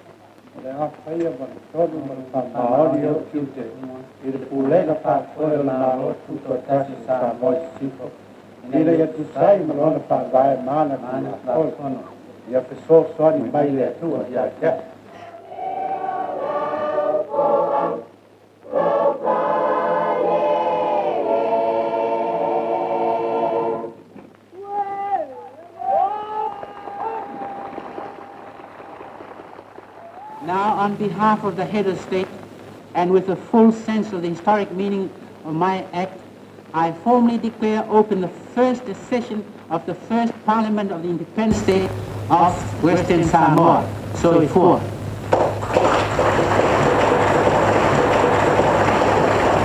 Alo bala una fa alo ina ka to au pa tas ne ya de mamalu o kono fa tu la kono ia so kwa.